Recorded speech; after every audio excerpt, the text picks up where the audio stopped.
The Cellcast is recorded in front of a live streaming audience.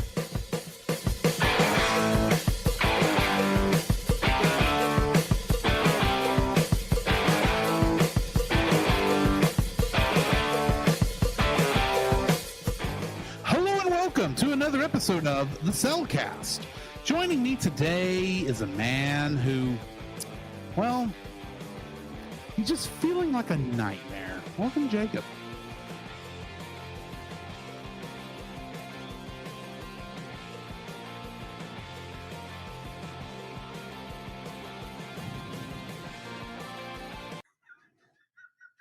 I can't do that in the intro. Sorry.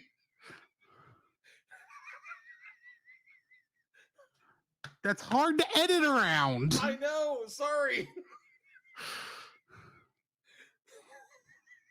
I mean, I technically can, but it's a pain in the butt. Okay. It's easier to start over. Okay, so you're welcome, patrons. The whole reason to be like, my apologies, Drew. Be like, for some reason when you said, you know, nightmare, instantly I had this goofy line that came from Power Rangers the movie, and for some reason that was like, Welcome to my nightmare. That one? yeah, that that line, and for some reason it cracked me up, and I was like, oh crap, I can't get out of it. Oh, this is gonna be a fun episode. Okay, starting over again. The Cellcast is recorded in front of a live streaming audience. Boy, is it ever.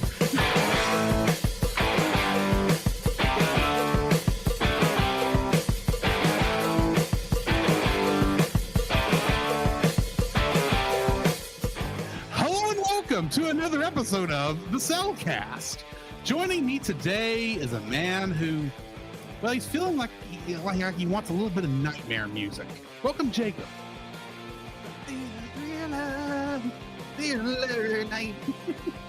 Why, thank you. Yeah, nightmare music sounds good. Right. Right. Why, thank you. Let me introduce our co-host, a man who was so smitten to get in this junkyard, this band. He put a hole in his mother's wash tub and didn't quite realize he could patch that very, very easily. Welcome, Drew. Well, yeah, because now that we have this thing called Flex Tape that you can get down at Walmart, and it's been seen on TV, and we can see that with enough of this stuff, you can patch a windscreen in the bottom of a boat for some reason. Actually, that may be something else. But whatever. Yeah, Welcome, Drew. Tonight we are reviewing Emmett Otter's Jug Band Christmas, a Jim Henson production. Yes. Which technically makes it Muppets, but also it isn't. We'll get into that in a minute. Yeah. So yeah, We had a connection to Muppets. well, Jim Henson's put certain characters in everything at one point. That is true. There's a reason the first three Muppet movies have cameos from Sesame Street, because it was all one company pretty much. But yeah, we are going to be reviewing that tonight. In fact, you want to just go ahead and jump into our spoiler-free thoughts on that? Yeah, let's do that. Certified fresh and spoiler-free. This is my first viewing, outside of watching a couple minutes of it a couple years ago. Or was it last year? Doesn't matter. A couple years ago. I say that not knowing if I watched it when I was younger, because I have a suspicion I may have like a long time ago, but it's really before my memory started solidifying. You know what I mean? 3 years old. Yeah, probably. I could see this maybe coming on TV and us and us watching it or recording it and watching it. I can tell you this was not on any of the bootlegged VHS tapes that my grandpa recorded for me. So I don't know if I actually watched it before this viewing completely or not. Okay. Though I know this story because it's basically Gift of the Magi. It is. Which is not a bad thing. This is actually done very, very well.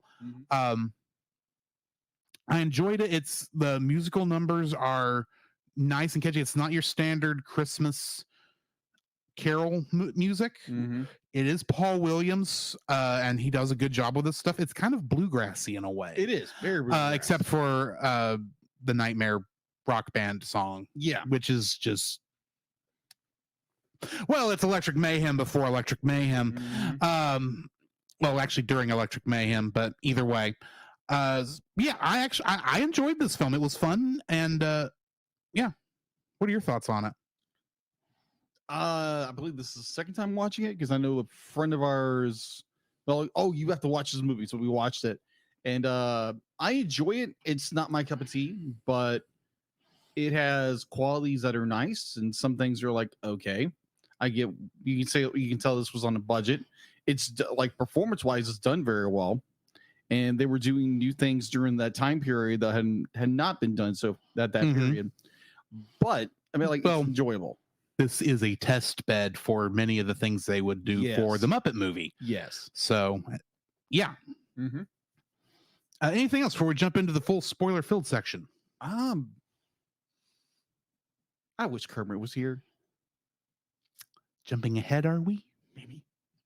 I'm sorry, I said that wrong. Hopping ahead, are we? Maybe. Anyway, let's go ahead and get into the full spoiler-filled section then. The following is a spoiler-filled review for the film Emmett Otter's Jug Band Christmas. Listener discretion is advised. Emmett Otter's Jug Band Christmas was directed by Jim Henson and written by Jerry Jewell, and is based on the book by Lillian and Russell Hoban. Getting into the cast, we have Jerry Nelson playing Emmett Otter, Weasel, Doc Bullfrog, Melissa Rabbit, and Yancey Woodchuck. He is among the regular Muppet cast. He's more well known for playing Robin the Frog, Kermit's nephew. Oh, okay. Frog. I said frog, and I meant frog, but either way. Frank Oz was played Chuck, and was the Muppet performer for Ma Otter. Yes. And of course, he's most famous for playing Miss Piggy and Yoda. Mm-hmm. And during the recording, the filming, he actually voiced Ma Otter during as they were recording it. But his voice would later be replaced by Marilyn Sokol, who played, of course, like I said, played Ma Otter in this. And in Sesame Street, she played Kathleen the cow. Oh, I have no idea who that is, but okay. I don't either, but I thought it was a funny name. Okay. Dave Goelz played Wendell, the pop-eyed catfish, and Will Possum. And of course, he's known for playing Gonzo the Great, or the Great Gonzo. I think technically I think I got those words in the wrong order. Either way. Next, we got Richard Hunt, who played Charlie, the Lizard, and George Rabbit. And he usually plays Sweetums, the giant monster one. Yeah. And then Aaron Oskar was the voice of played Gretchen Fox, Hetty Muskrat, Miss Mink, and Old Lady Possum. And she normally plays Janice of the Electric Mayhem. Last but not least, Jim Henson played Harrison Fox, Harvey, Snake, and Kermit the Frog. Except if you watch the DVD that we had and have any home video version prior to when Disney bought the Muppets in 2006, they have edited Kermit out for legal reasons. Yeah, I'm not a happy person about that, but we'll come back to that. So you could say you're hopping mad about it? Perhaps. However, Jim Henson also is famous for playing Rolf the dog, but do you know where Rolf the dog was what show Rolf the dog was originally made for? I don't know. You know the actor Jimmy Dean, famous for his sausage? Yes.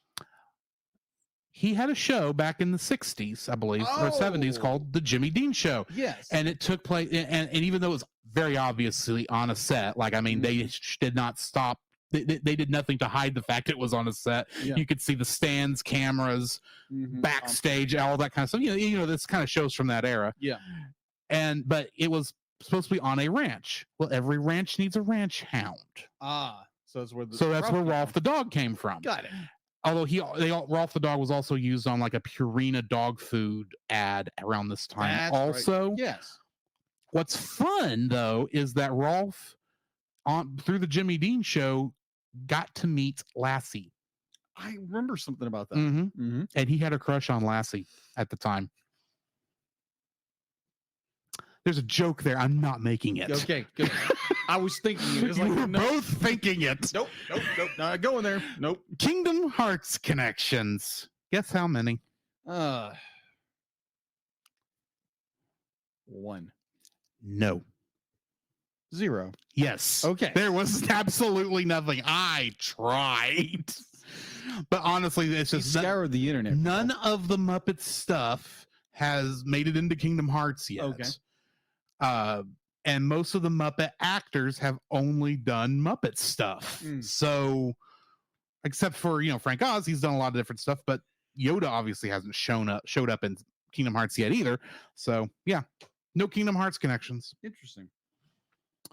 What do we got in info and stuff? All right, so info and stuff. IMDb has a score of 8.2 out of 5. Talk into the microphone. Thank you. All right, starting over. So for info and stuff, we have our IMDb as a 8.2 out of 10. I could find no information on Rotten Tomatoes about this movie or special. Can you watch it anywhere? Outside of DVD, I don't think it's streaming anywhere. Yeah, I don't think so either. Though I didn't do a search. I mean, yeah, keep talking. I will give a look. So do that. Production was Henson Associates.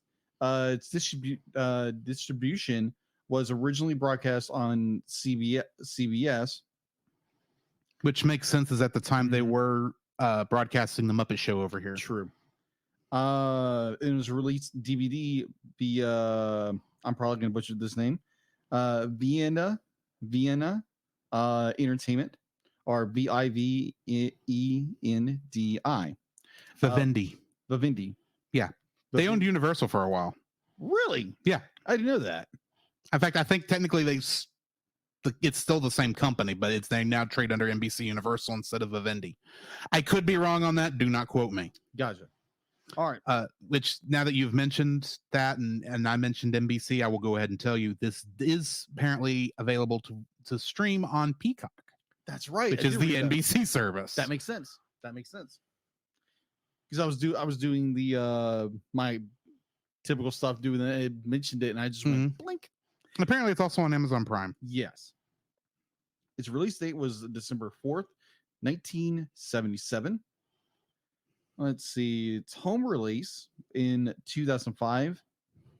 Hit Entertainment released the collector edition DVD, which featured 7 deleted and alternative scenes, as well as a lost song that was recorded but never actually used in the special, called I Was Born in the Trunk.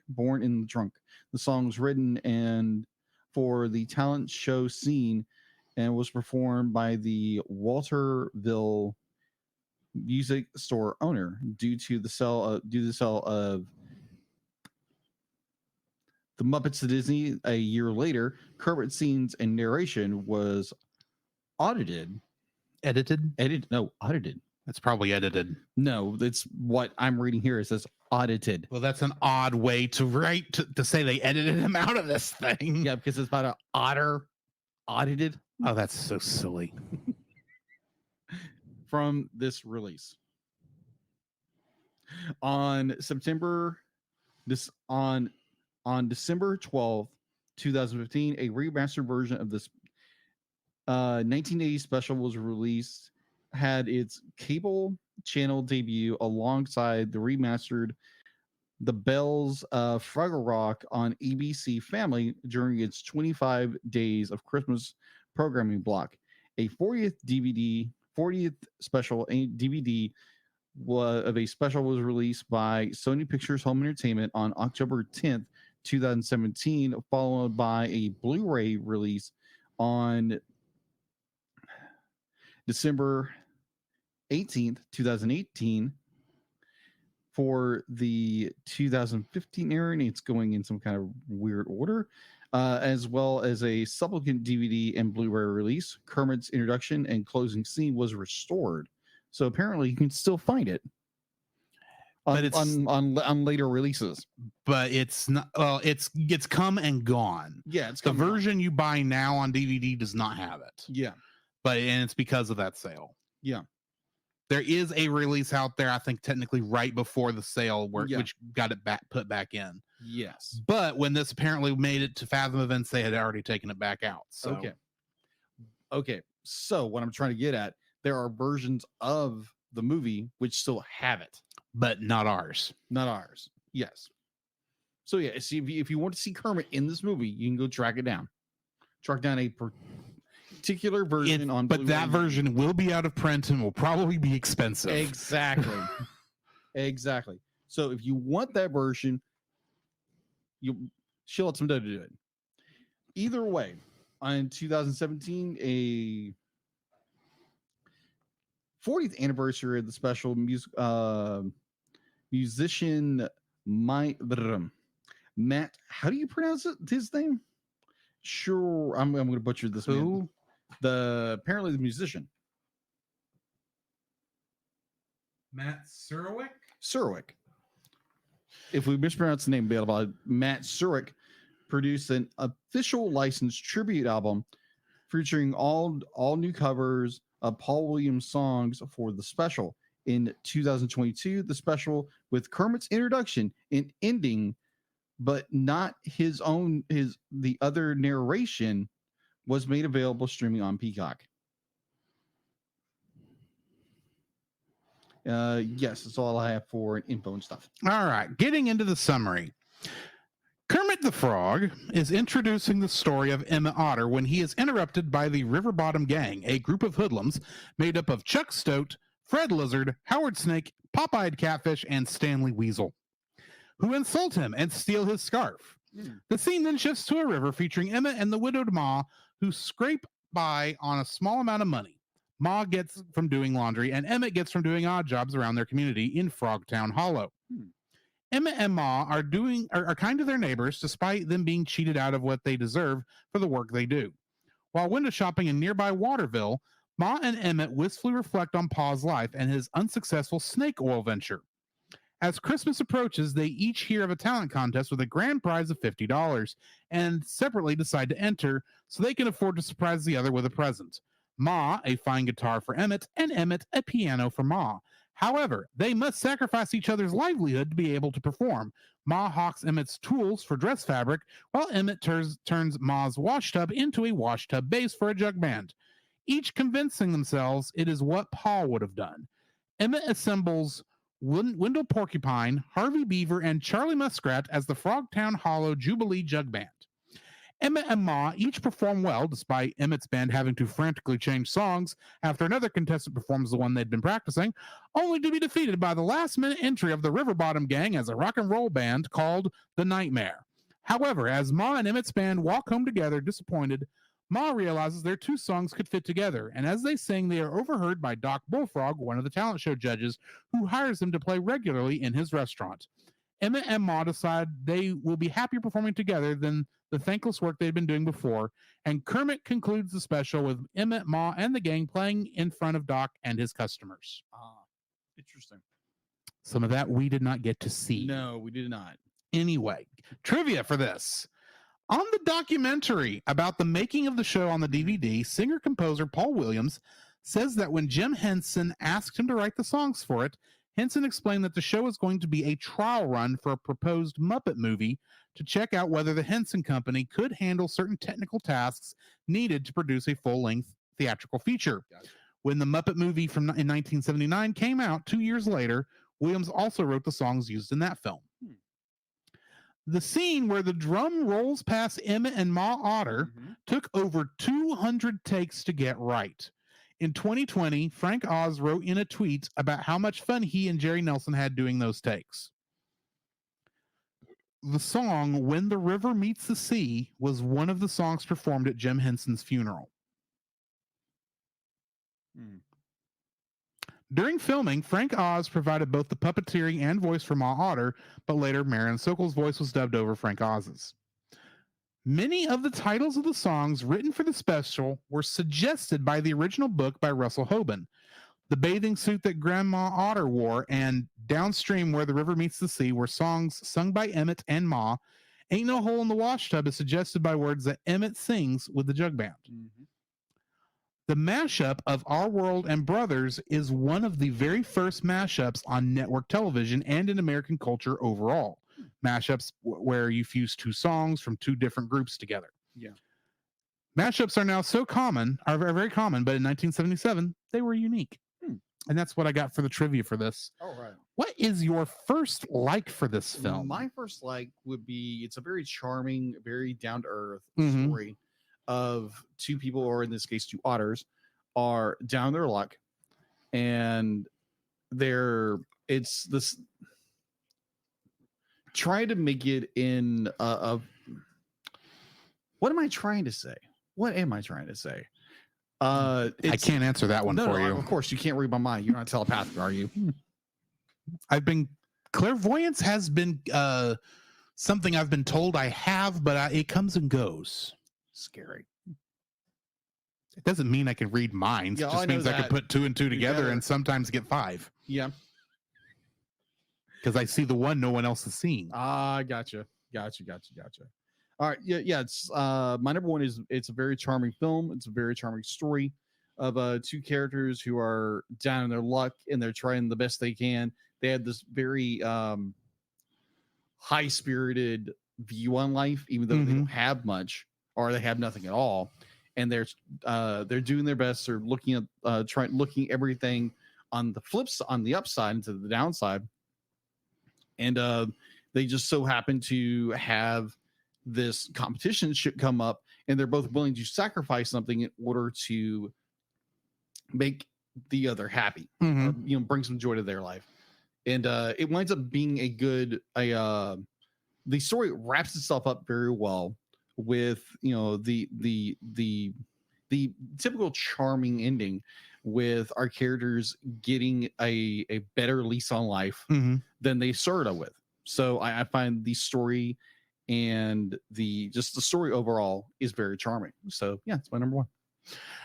I'm going to agree with you on that one. It's going to be my number one also, because despite the fact this does not really present itself like a traditional Christmas film, there's only snow in it for half of it, for one thing. Yes. Because it's supposed to be taking place in the South. It just takes longer to get cold enough to freeze a river down here. Yes. If it ever does freeze a river down here. Well, depends on what part of the South you're referring to.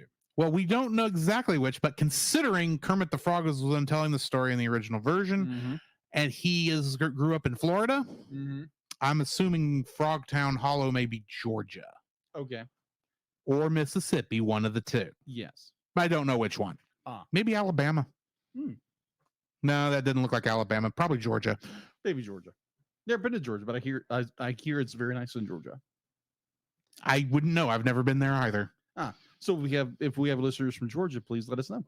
But it's most of your Christmas stuff, it's always White Christmas. I mean, granted, you do have stuff like the movie White Christmas, where it doesn't snow until the last song when it's time to sing White Christmas. That's true. But in this one, I mean, you do have the fact that they're poor. They don't have a lot of money for Christmas. In fact, they can't even have a tree. All they get is a branch. Yeah. Which I thought was cute. Yeah. But it's this family down on their luck, trying the best they can to survive, barely getting by, and they both decide to risk the other one's livelihood, basically, for $50. Yeah. Actually, Ma is doing it for $50. Emmett's doing it for 1/4 of $50 because he's gonna have to split that with the band, which is something I realized when I was watching that, and I thought they didn't touch on that at all. No, they didn't. He can't make a payment on a piano on what has to be less than $15. I don't care how he uses it. A piano is going to be more expensive than a guitar. I'm sorry. Because the guitar was only $40. Yeah. But he didn't quite think this through. He's a kid. Yeah. He's like 18 probably. Yeah. he's not going to be thinking through. In fact, I'm half surprised there wasn't a girlfriend for him to fall in love with somewhere in this. That would have been funny. Well, that would have probably been just too much for what they were doing. Yeah, but agreed. And yeah, it is like I said, it's basically Gift of the Magi with a twist. Yes.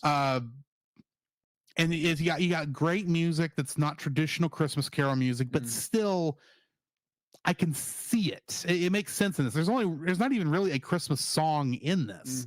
The only thing that really makes it a Christmas thing is you got the idea of giving a gift for Christmas, and it takes place at that time. Yes. The rest of the stuff is it could have been taken any time of the year, take place any time of the year. But this is just such a nice, non-traditional Christmas story. Yes, it's set at Christmas, and it is got a Christmas theme, but for the most part, it's not like your White Christmases or Miracle on 34th Street or a Christmas Carol or Christmas Story for that matter. It is a wholly original take on doing Christmas in a non-traditional setting, and I love that. Yes, I agree. So yeah, I'm gonna say the non-traditional Christmas setting is my first like for this. Okay. What's your second like? My second like would be how it gears towards family. That you have there again, kind of it bleeds into my first, where you have these two, a mother and a son. Obviously, they lost their father at some point. Kind of arcing to the more traditional what Disney would do. Like you would have a loved one that passed away or is no longer in the picture. And how they reminisce, like the father is the kind of like guiding point to these two, and like all the decisions. What would Pa do, as each character would say, and you'd have a hard time selling snake oil because no one wants to oil their snake. Yeah, I thought that was a clever line. That was a clever line. So clever. You have so many like moments where it's this mother and son duo who are trying their best in order to appease the other, where it's not the son is being, a very modern storytelling where like everybody's very selfish and self-driven, and they're not really out for, they occasionally try to help someone else, they try to help family, where this was made in the 70s, where you still had that kind of family oriented kind of storytelling. And I really enjoyed it when you have stories like that where they're always trying to lift each other up and reminiscing about Pa. And I feel like it's heartwarming. It's a heartwarming story where it's about family and how they try to do the best with what they have or what they don't have, and they just try to lift each other up. And I thought that was very, like I said, heartwarming. My second like for this actually is going to be the River Bottom Gang. Oh, because here's the thing: they don't do a lot in this other than just be jerks 3 times throughout this, and apparently before the cut edits a 4th time at the very beginning. Yeah, but we got a goat, we've got a lizard, we got a snake, a weasel, and then a catfish. Yeah. And the catfish has to stay in water most of the time. Yes. And they have to come up with so many creative ways to keep him in the scene. My favorite one, I don't know why this jumps at me, but when they are driving under and they stop there underneath where Emmett and the jug band are practicing. Yeah. And you see, everyone else is on motorcycles, but the catfish is in a trailer being pulled behind, being pulled by someone else. And I'm sitting there going, that's clever. I never would have thought of that. Granted, that you swing that back in too long, catfish is going to be in a world of hurt. Yes. And I don't normally think of a catfish as an evil animal or a villainous animal. Right. All the others make sense. Yeah. A goat, they're always angry. Like weasel, we know what we know the problem with weasels. We see what happens when they laugh too hard. I feel like that sometimes. Of course, a snake, obvious, and then a lizard. Those are all things I can kind of see as being evil. And then a catfish is like, I don't see catfish as being like an evil animal. I see them as being good eaten. That is true. That is so true. But I mean, they are poisonous, so I guess that's kind of where the thought that is is. true. So Well, only the barbs are sorry, not poisonous, venomous. yeah, they are venomous. But anyway, so my like watching this movie, I think you partially clarified something that was for me. So the leader of the gang was Chuck. was Chuck. I always thought he was a bear. No, he's a goat. Oh, Granted, I thought he was a bear too, Yeah, so that's I'm like a reading thing. this. And granted, I don't think I think because of the helmet, it's kind of hard to tell if he's got horns or not. Yeah, because he looks like a bear. Yeah, but I think he's supposed to be a goat. Huh. It's not very distinguishable, but okay. Well, I mean, the only time you don't see him with the helmet is going to be during the song, and they don't really stay on anyone long enough to really get a good focus on any of them. But and plus, he is definitely the Dr. Teeth of that group, so he's kind of in the back at the piano or whatever. True. Also, I love the fact that all the rest of that rock bottom band has an instrument, but all the catfish is the percussion as he jumps in and out of the water. That was clever. And I watched that going, if you actually had to record this song, that means you have to have somebody over there hitting water to produce that part of the sound, because that's a different sound than normal percussion. But yeah, I love the fact that they had to find ways to keep this catfish in the group, despite the fact there's no reason he should be there. Yeah. The utilization of a catfish as a character is very unique, and I think it would be more challenging than anything. I think it would be, to incorporate that character into every scene that he's in. Yeah, that he's in, and they utilize him very well, Mhm. even though he doesn't really do much, except he wraps himself around the goat character who looks more like a bear, but I thought that was the snake that did that. yeah, it was a snake. Oh, never mind. I've got the two characters confused. My mistake. Yeah. Moving forward. No worries. Anyways. So yeah, that was my second like. What's your third? My third like would be the design of the entire world of Emmett Otter. Because they're doing two sets. They're doing two sets. They're using this wide I think it's a total like 4 sets, but either way, 4 sets. But you have these very vast, large sets. Of it's just like the camera's panning around this miniature set, and it's done very well. It'd be like it's for the budget there, the constraints they have on it, and as Jim Henson implied, that it's like kind of a springboard to something else. Yeah, they were using it as a test bed. Yeah, in fact, because there's a couple things in here. Granted, this is being done on a television budget, so they're having to do it a lot cheaper. But you can kind of see where they were testing things that they would later use in the Muppet movie. Yeah. So like the design of the world, the design of the town, the design of the river,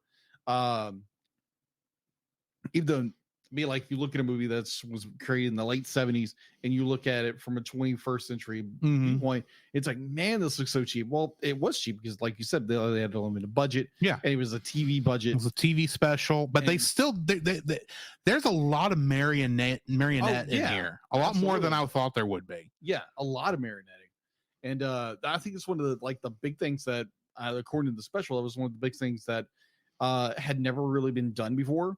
That they would use like large scale marionetting and then puppetry in the same way, and you can definitely tell they're on a budget because they couldn't delete the or remove the lines or anything. Yeah, the control sticks, and the lines and the whole bit.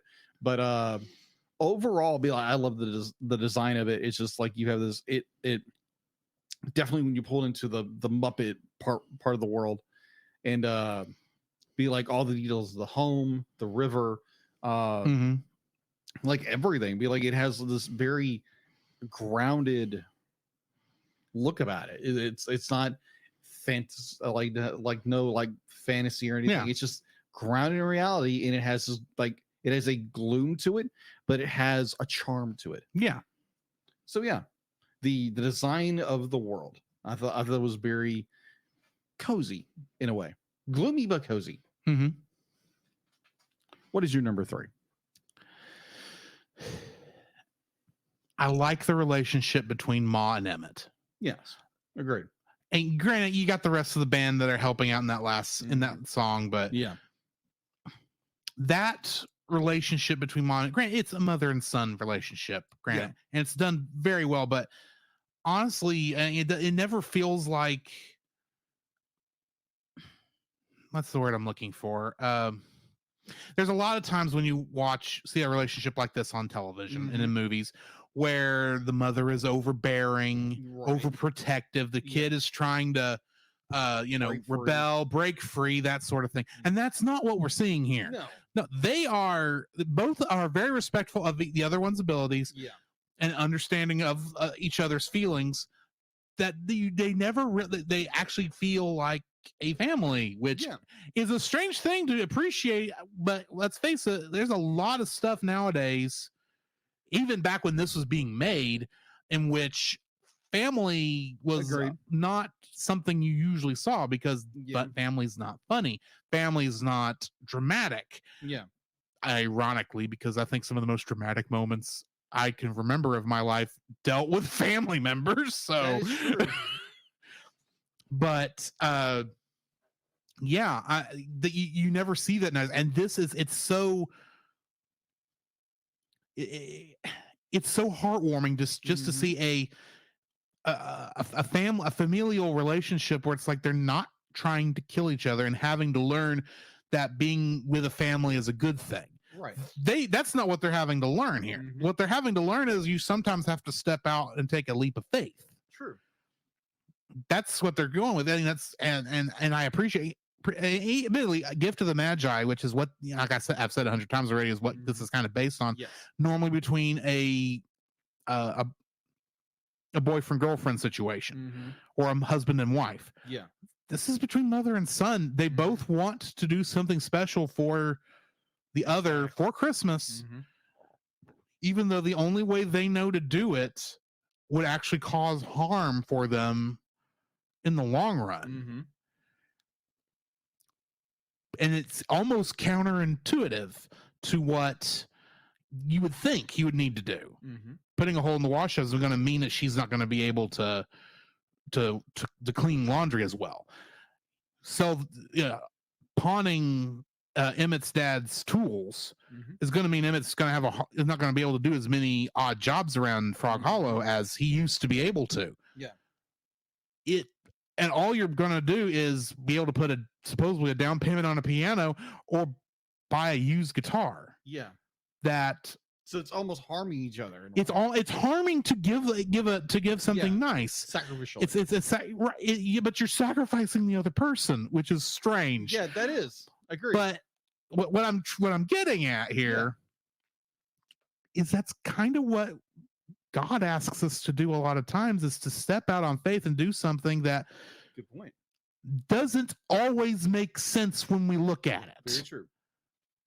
But sometimes you do have to take that leap of faith, because God has a plan and he's going to work it one way or the other. He's going to work it out. But sometimes to us, it makes no sense. Oh, believe me. And let's face it, making it to where Ma can't do her laundry, which is where they get a lot of their money from, or make it where Emmett can't go out and do odd jobs. That doesn't make a lot of sense. It really doesn't. And you understand why they're hesitant when they're first thinking about this. But they both had to take a leap of faith. And granted, it didn't work out the way they thought it might. Because if it worked out the way they thought it might, one of them would have won the contest. It wouldn't have been a tie, because then they wouldn't have gotten the money, probably. And so the fact that it went to the people who didn't care, and probably didn't care about the money, and probably going to spend it on, I don't know, non-alcoholic booze, because this is a family thing. It's a Muppet thing. The Muppet thing. They'll go down to the El Sleazo Cafe and watch Fozzie Bear. Same time period. Got it. But sorry, I just caught myself off guard. But it didn't work out the way they thought it was going to with that. But the answer, the way it worked out even better than even if they'd won the $50, Okay, fair. because now they've got a lot steadier job than what they were doing before. Yeah, They're going to pay far them. steadier. Not only are they going to get dinner every night that they perform, they're going to get paid. What was it like? Did they say a dollar amount that Doc Bullfrog was going to pay them to perform? No, I don't think they mentioned. But they're still getting paid regularly. Yeah, Not a $50 one down payment, even if they're getting even if the whole group is only getting paid $10 a night, which would still be horrible, probably more than Doc's going to pay at this time period. yeah, That's only 5 nights of performing 3 or 4 songs, I'm guessing, or a night's worth of songs, and they've already made back what they lost in the contest. yeah. And that also kind of brings up a good point, because it is a step up in their own livelihood, because from It actually ends up being better for them. It does. To have lost the competition, but then, just coming together and not performing for, anybody but their own enjoyment, basically. Right. They happen to get overheard, and now they've all got a great job and free dinner every night. Exactly. And they've got mashed potatoes. Hey, be like, that's the key point in some bachelor. I understand, because mashed potatoes can be good. Yes, they can. But I like how this and granted, it's a Christmas kind of a message, but Right. Christmas is Christian in most of its traditions. It makes sense for it to be, and I appreciate that. These characters had to step out in faith. It didn't go the way they thought it would because they didn't succeed, but yet it turned out even better than they could have imagined. Yeah, it turned out more beneficial for them. Yeah, which is, granted, that's not always going to happen as Christians. We know this, but all is going to work out for our good one way or the other. God promised that. So I just like that you get this nice visual thing where it's like, you think it's going to be, it kind of feels like a Deus Ex Machina because they get a happy ending despite the fact they lost, but yet it doesn't feel unearned like most Deus Ex Machina endings. Yeah. Which is why I don't count it as Deus Ex Machina. Okay. So yeah, I appreciated that. Okay. So now we need to get into dislikes. Yes. What's your first dislike? My first dislike, watching this movie the second time, I started this movie with the now understanding this movie was very heavily didacted. Be like there was some changes to it. The only changes were Kermit the Frog, his scene at the beginning, and I'm assuming at the end, the scene at the end were taken out, and Jim Henson's narration as Kermit was taken out. Yes. But and that may have helped set things a little better. Probably. But honestly, that's the only differences that were changed. Because I didn't know this, but that they were in that the town that they were living in was different. Had a different name. I thought that was Waterville. Yeah. Didn't realize the town they were performing in was Waterville. Yeah. Didn't know the community they're in was Froggy Bottom Hollow or whatever it was. Right. But that makes sense because we like Kermit the Frog and be like that. Yeah, that makes sense. That makes sense. But like the story itself, like the first, like this is a hour-long movie with its edits, and like the first 20 minutes, this thing just drags. I mean, like it's a good storytelling, but like the pacing and the story itself just drags. And like with the music itself, like there again, this kind of music is not my cup of tea. And it just be like the first 15, 20, 25 minutes of this film just dragged by until you got to like the 25 mark, and it's like, oh, it starts getting interesting visually, because you're using very generic like your characters just they float by. There's like use of dynamic camera angles. Be like, I know in the 70s they could do that. So can I defend any of the scenes in the boat, specifically the scenes in the boat? Okay. They were in a boat. Yes. Puppets in a boat in the 1970s. Yes. Underwater. Yes. The actors had to be underwater and to perform. I think it was actually animatronic. Yeah. But still, that they were probably limited into what angles they could shoot at while they were doing that. I agree with you. Yes. I'm not saying you're wrong about feeling that some of that is slow. Yeah. And maybe a little boring. Yes. Or as our friend PaulJPowers.com would say, slow and boring. But, exactly. Thanks, Paul. But it's technically impressive to me. Yeah, I'll be like, do not get me wrong. Be like the technology they use in this special was phenomenal for its time. They doing it. Mm-hmm. I think just looking at it from a 21st century perspective, it is a very slow movie. It's a very slow movie, but I respect what the movie does, and I respect the story that they're telling, and the limitations they were withholden to in the creation process. I just think the story is a bit slow. So my first dislike for this, and I need to be honest, this being my first viewing, before I did any research, Okay. I actually did not have much wrong with this film. It's not, beat the doors down best Christmas special, don't get me wrong. Right. But, like I said, it's technically impressive for what they could do in the 1970s with a TV budget. It looks better than the Muppet Show did, which was being done at the same time. But that's because they're also testing a bunch of things. Yes. I'm watching the whole thing, and it's like, this is just kind of a cute, sweet story. And I didn't feel like it needed much else. Then I started doing research. And I found out that a certain green frog was in this, in all the original versions. And it's because that Disney got sold, but Disney bought the Muppets, and apparently now the Jim Henson Company could not afford to license Kermit the Frog from Disney, that they had bizarre. to edit Kermit out of this, which is horribly ironic, because you know what's interesting about the sale to Disney? What's that? The Muppet sale to Disney? They actually, Jim Henson actually was going to sell the entire company, all of the Jim Henson Company, to Disney prior to his death. Yeah. Like, he was working on the deal. Yeah, 90. At the time when he passed.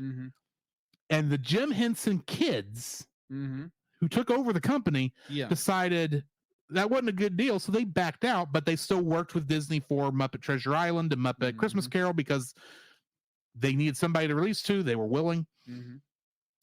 And but then after that, you can see some of the other Muppet movies go to different companies before they all get bought back out.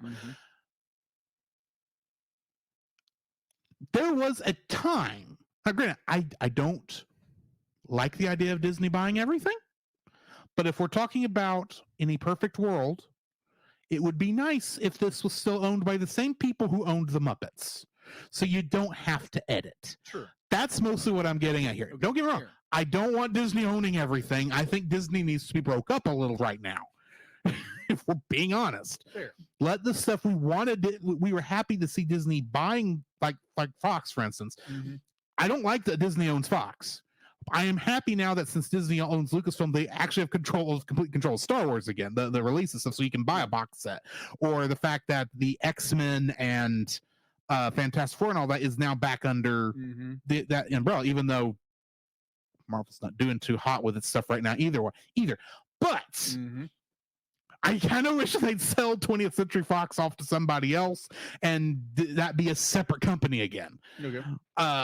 And I hate the fact that they own the Muppets, not because Disney doesn't know what to do with the Muppets. Let's be honest. Yeah, they don't. They really don't. The fact, I don't know if this is in your news today, but the Disney Plus TV show Muppet Mayhem that aired first season earlier this year. Okay. They're not making a second season.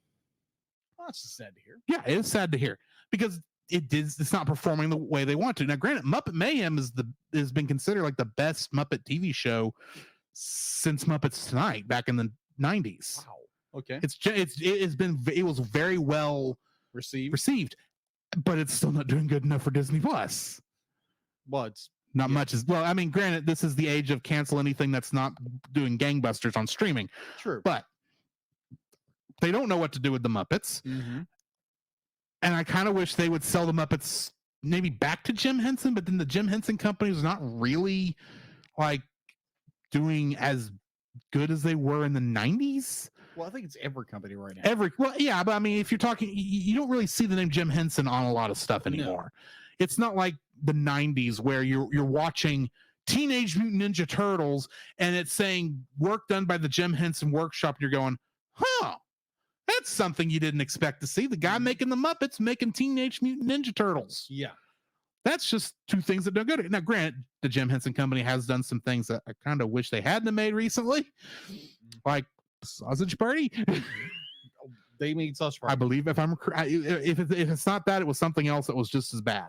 Okay. I could be wrong on exactly what it was. Curious. But there was something in the last couple of years that I saw the Jim Henson name on, and I thought, oh, how the mighty have fallen. But the fact that because of legal reasons, Kermit the Frog had to be edited out of this. Mm-hmm.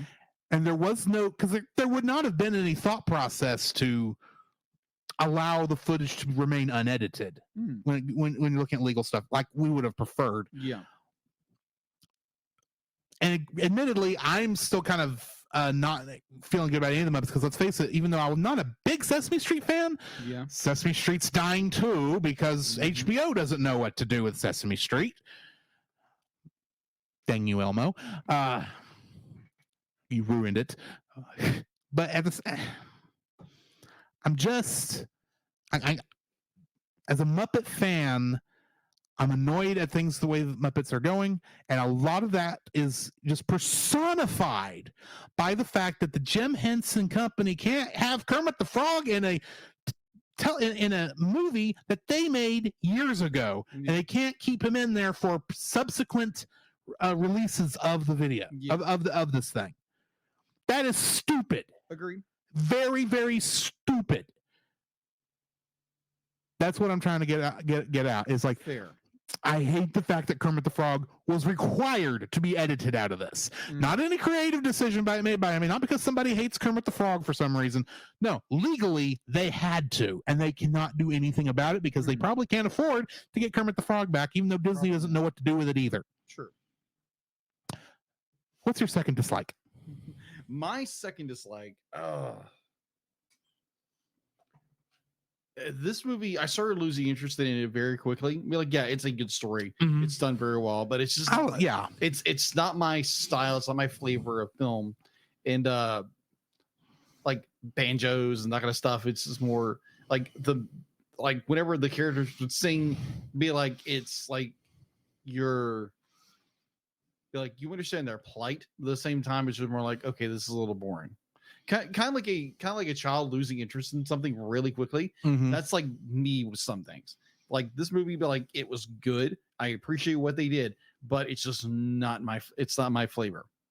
It's fair enough. Yeah, it's got a very mild taste for me. If we're losing more flavor analogies. Granted, and this is kind of going to roll into mine a little. Okay. The story is a little bit of weak sauce. Agreed. It's not the bad story. Do not get me wrong, but it is basically, like we keep saying, Gift of the Magi. Nothing wrong with Gift of the Magi, but it's been done to death. Everyone knows the story. Yeah, agreed. It's got a little twist, yes, and admittedly, the story is they can't do a whole lot. First off, in 40 minutes to an hour, they still are already doing a lot. And this is kind of the way just these Disney's and the Muppet specials were at this time period. They were good, but they were very safe, I guess is the word.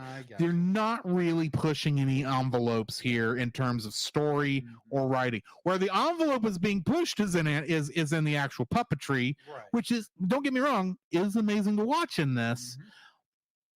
But admittedly, the story is until they are having to decide between, do I hawk the tools or do I put a hole in the wash tub? Until they get to that point, it is very dry. Agreed. Yeah, that's really like I'm saying. It's very dry. It's like they're setting stuff up, but at the same time, it's like, this is going nowhere fast. Yeah. And it takes a while for the story to actually get moving. Yeah. That's really what my issue is. It takes a while for the story to get moving. And then when it does get moving, it goes in a place I kind of saw coming. Yeah. It's very predictable. But at the same time, if that's what the book is, how can I complain that they did a good adaptation of the book? Because people apparently like the book, which I didn't know there was a book.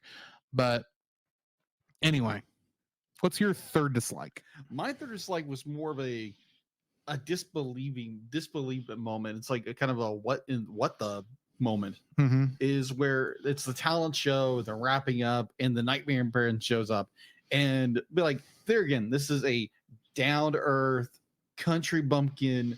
I know what you're about to say because I have the same problem. Like everybody's playing these junk band songs, very country, very twangy, and be like, that is the feel of this community. And then you have the Nightmare Band show up playing this like late 70s rock. Yeah, and you're half expecting them to boo them off the stage. But you get the opposite. And they never do that. They get applauded. Everyone's like, oh my gosh, it's amazing. And I'm like, that makes no sense for this crowd. Like it's a funny little twist here that, and it like, makes our protagonists are not given what they think they deserve. And it makes sense, because if you really think about it, if you're going for the happy ending, neither one is going to be a of them winning. Is going to be a complete happy ending, because somebody is still going to have issues. Oh, agree. And my point is like when they announced that, oh, the Nightmare Band won, I'm like, and they're all applauding the whole bit. I'm like, this is an isolated community on a river bottom. If anything, it should have gone to the guy who stole their barbecue song. Yeah, exactly. Like that makes more sense. Yeah. Like, you know, this down home country feel, and you have this rock band show up. They're like, yeah, it's interesting, but I don't think this group of Muppets would enjoy that too much. So I think I find the fact that the Junkyard Band or the Nightmare Band win this is slightly unbelievable. I get that. It's not my dislike on this, but yeah, it is kind of weird, because I kept thinking, there's no way the rock band is going to win this, right? It doesn't make a lot of sense. And they do. It's like, maybe this is a more progressive town than I thought they were. But yeah, my third dislike for this is going to be Paw's Slide, of all things. Not Paw's Slide? Yeah, right when they are making the decision, they race out to Paw's Slide, because it should be good enough now to use now that the river's frozen, right? Right. My problem isn't that the slide exists. My problem is that it obviously looks like clear plastic sitting on top of like a black what do you call that cloth that you put plants on top of? Oh yeah, I know. It looks like that more than anything else. It looks like someone threw a cargo blanket out on this little field, cut into a strip of a slide, and I'm going, I don't think that's how an Otter slide would look. Yeah, it's a silly little thing, I will grant you, but I looked at that and thought, that's what Paul left you. That's not even. I was expecting something made out of like I don't know, straw and kind of hollowed out nice, not looking like someone threw a cargo blanket on the ground. I get it. I grant it. It's a silly thing. It's just, it didn't look right to me. And the more I think back on that scene, their thing is about going to the slide is it's now cold enough that the slide should be usable. Yes. They're otters. They are otters. Otters swim. Yes. That slide was usable all year round. It just means they probably have to change into their otter trunks before they went into the water. Because these are civilized otters. They'd wear swim trunks. That is true. Not that I want to see my otter in a one piece.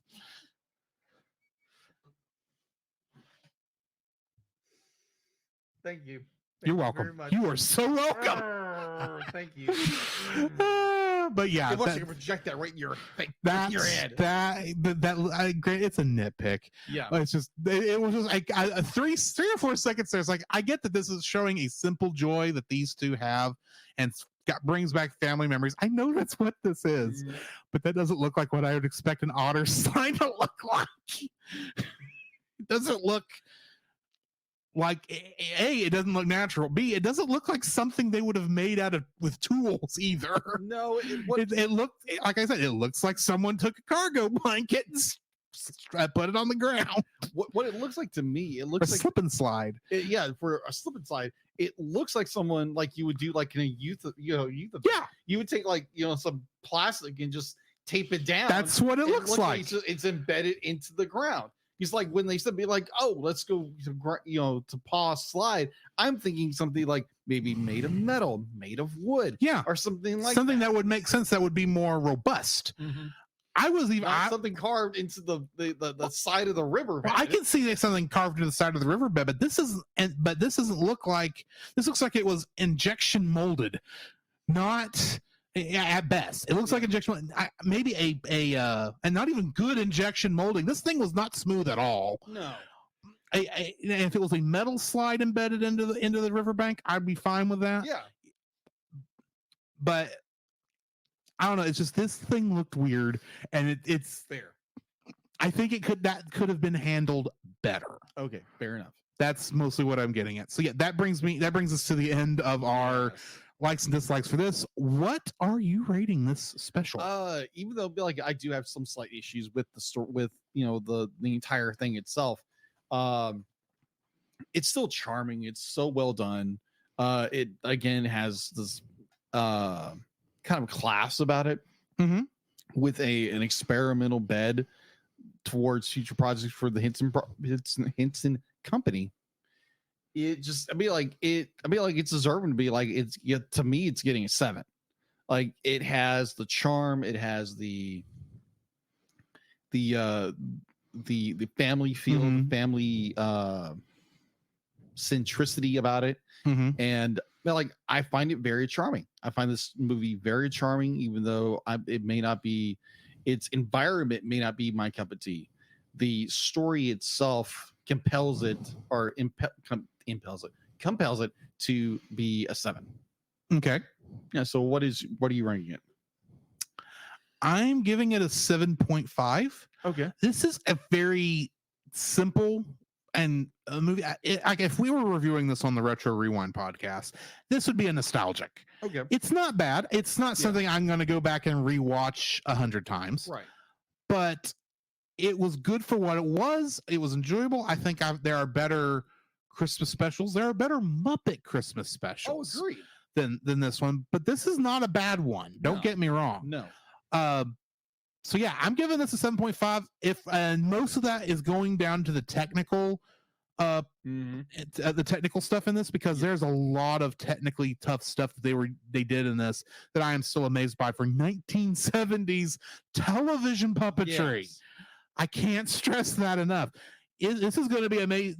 What they do here is amazing 2 years later when they do it in the Muppet movie, and they're doing it here on far less budget. Yeah. So yeah, and plus, don't get me wrong. If you enjoy this, don't let what we're saying deter you from enjoying this on a regular basis.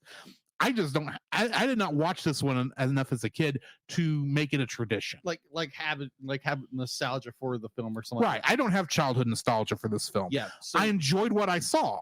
Yes. But there are other Christmas films that I have more love for. Yeah. For me, I would gladly recommend the film.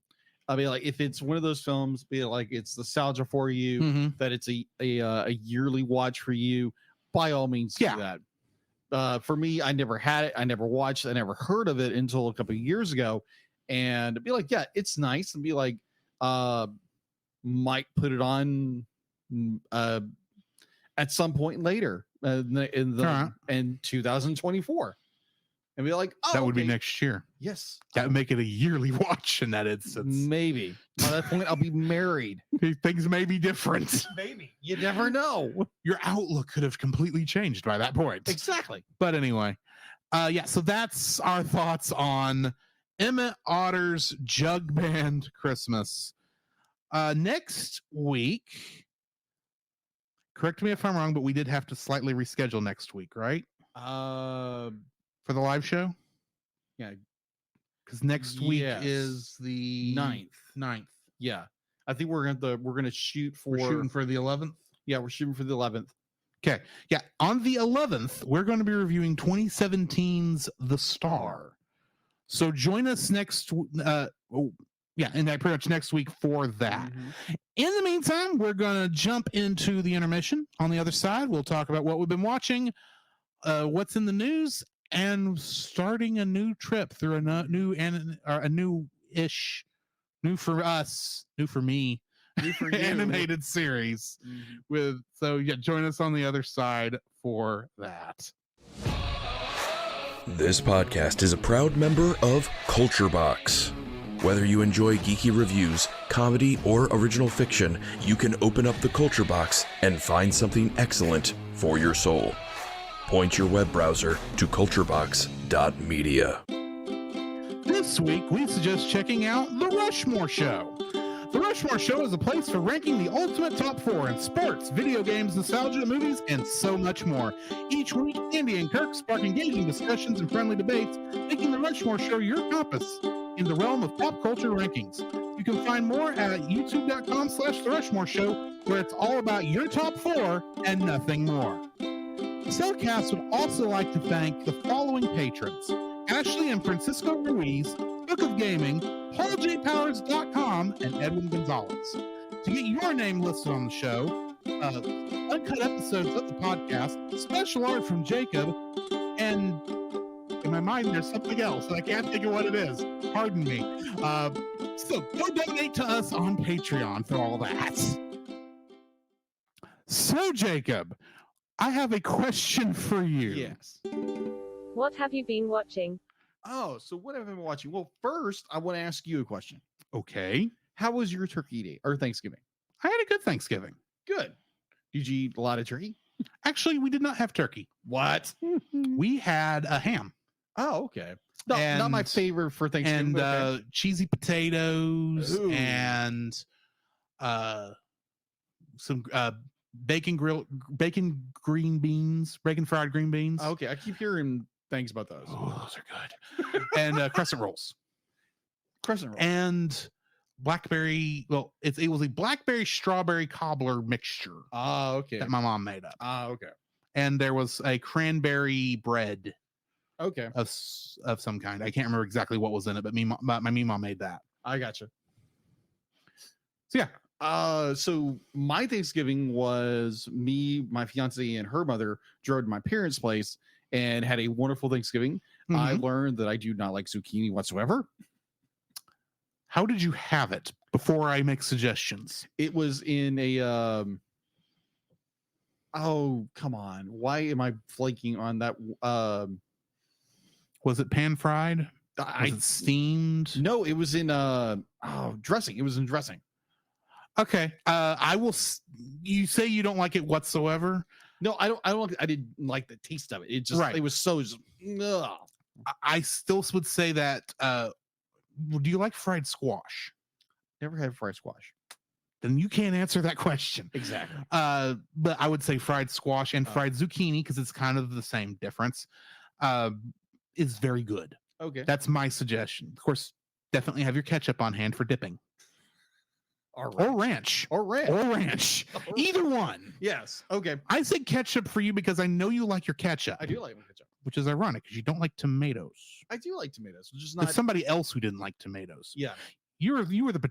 Was it potatoes that you didn't like, or was there? I love potatoes. Then I don't know what I'm thinking of. I like tomatoes to an extent. I don't like just like a big fat tomato. I like little bits of tomato here. and there. Okay. Okay. So we got that out of the way. So what have I been watching? Yes. Okay. So I was dog sitting while on Thanksgiving break. So you saw a dog. I saw 2 dogs. You watched 2 dogs. I watched 2 dogs. and not much else. I'm kidding. Oh, I watched a little show on that people in the nerdy community has already watched, and probably are like, Jay, why in the world did you even watch this? Because I don't have the Service. subscription to this, and I watched Invincible season 1. Oh, I think I it got, haven't like, watched that. So don't feel bad. No, okay, good. I'm not the only one then. Well, I know of this show Yeah. because I remember when the comic book came out and everyone talking about it. I didn't read the comic book either. Yeah.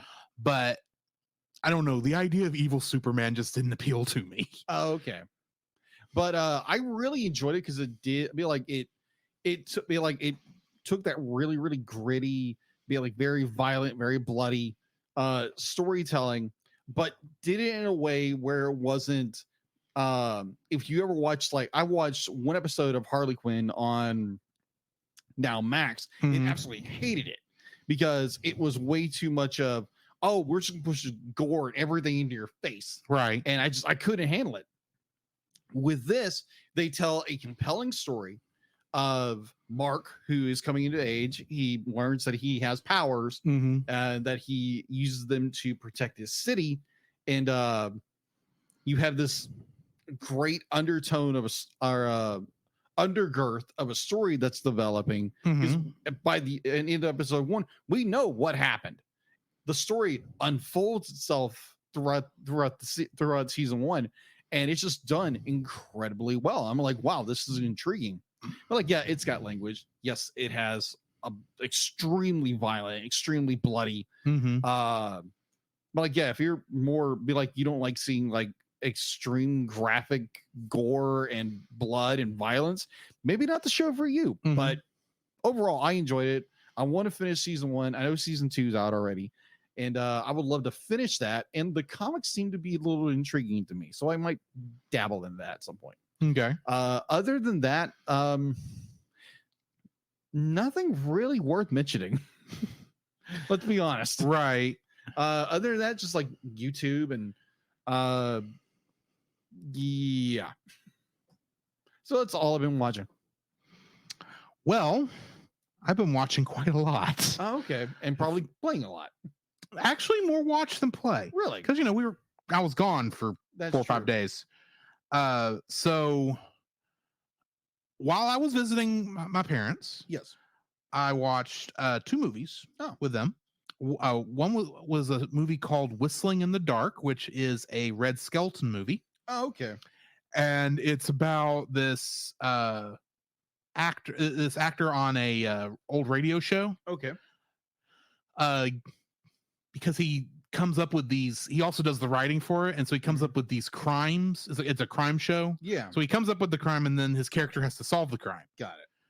And this cult apparently thinks they can trick him into making for them a scheme in order to actually kill a guy. Wow. Because they're not going to do it themselves. And so they kidnap him, his agent no, sorry, it wasn't his agent. His actual girlfriend, his actual girlfriend, the girl who wants to be his girlfriend and is also the sponsor's daughter, kidnaps all 3 of them, and they have to figure out a way to get out of there. Plus, after he actually does come up with a way to take out the guy, because that was the only thing he had to do, something to keep them from doing anything horrible. And they have to then come up with a way in order to keep the guy that they're trying that he wrote this thing up so they could kill him, keep him from getting killed, despite the fact he's on an airplane. Oh, wow. And granted, the movie is ridiculous. Of course. But it's the fun kind of ridiculous. I got you. And at the end, it's like, this can't get any crazier. And then it kind of does. It was just a fun movie. He's apparently got a lot of these these shows in this whistling movies in this whistling series. Yeah. Only got to see the one at the time, but it was very funny and I enjoyed it. Nice. And then later that, I don't know if it was that same night or the next day, we watched a film called Spencer's Mountain. Okay. Do you know the television show The Waltons? I've heard of it, yes. Okay, so the same guy who wrote the book The Waltons is based on, also wrote the book called Spencer's Mountain, which is very similar stories. Okay. I mean, they are different. I mean, Spencer's Mountain is on the Rockies, while Walton's Mountain was in the Appalachians. Okay. But you're still dealing with a poor man, got a big family, wants to do best by his son, who is a prodigy, and he's not just the first kid who's graduated from high school, he's the first in the family. He's also the first one who might actually make it in college. Oh, okay. But things don't work as well as you'd like. And there's a lot.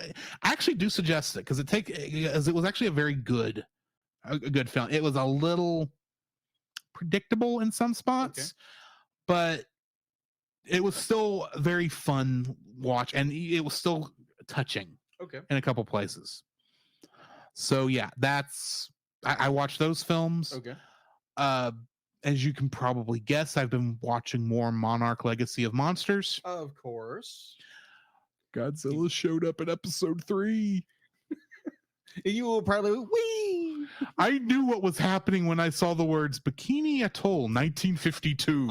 And I'm going, oh, G-Man about to show up, because that's the only reason you say those words. You put those words on screen. G-Man, Godzilla. Oh, okay. I thought it would be like G-Mon. He's a monster. I have heard everyone call him G-Man when referring to it short, but yeah, Godzilla was about to show up, and he does. Then gets his mouth blown off. Anyway, by an atomic bomb. So he doesn't really blow. You know what I mean? Yeah, I gotcha. So yeah, that happened. So you haven't watched I watched episode 4. No. Be like, so you haven't watched Godzilla something 0? -1. -1. That's it. -1.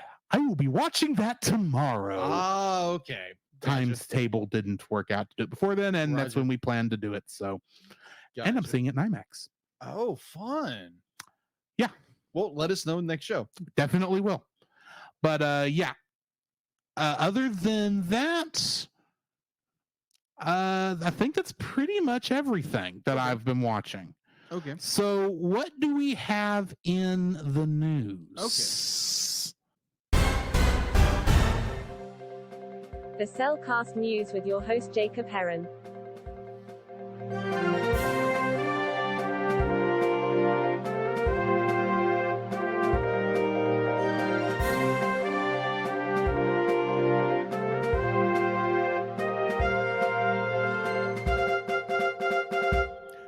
I'll admit I kind of forgot until I was halfway through the word news that I played audio there. It's all good. All right. Why? Thank you, Dila. And getting into the news. This movie that I had never heard of. It's a new project. They just announced. It's called the Jesus Film Project, and the Promise Entertainment has announced a new animated take on the 1979 motion picture Jesus. Slated for global release in 2025, utilizing state-of-the-art animation techniques, the project combines the talents of entertainment industry veterans and experience of archaeology and theological to transport audiences back to Jesus' time. So that's basically all we have. They go into like who's behind it, who's this and this. But yeah, apparently they're doing an animated movie over a 1979 special that came out in the 70s. It's just like, okay, that looks interesting. Okay. Yeah. So this one's a little lengthy, so bear with me. The first 5 Thanksgiving holiday period is always a popular movie-going experience for families seeking out animated fare. This weekend was no exception, with Disney's 63rd anime feature Wish and DreamWorks Animation's 47th title Trolls Band Together, splitting audiences, landing at number 2 and number 3 spots on the box office charts during the 5-day holiday weekend.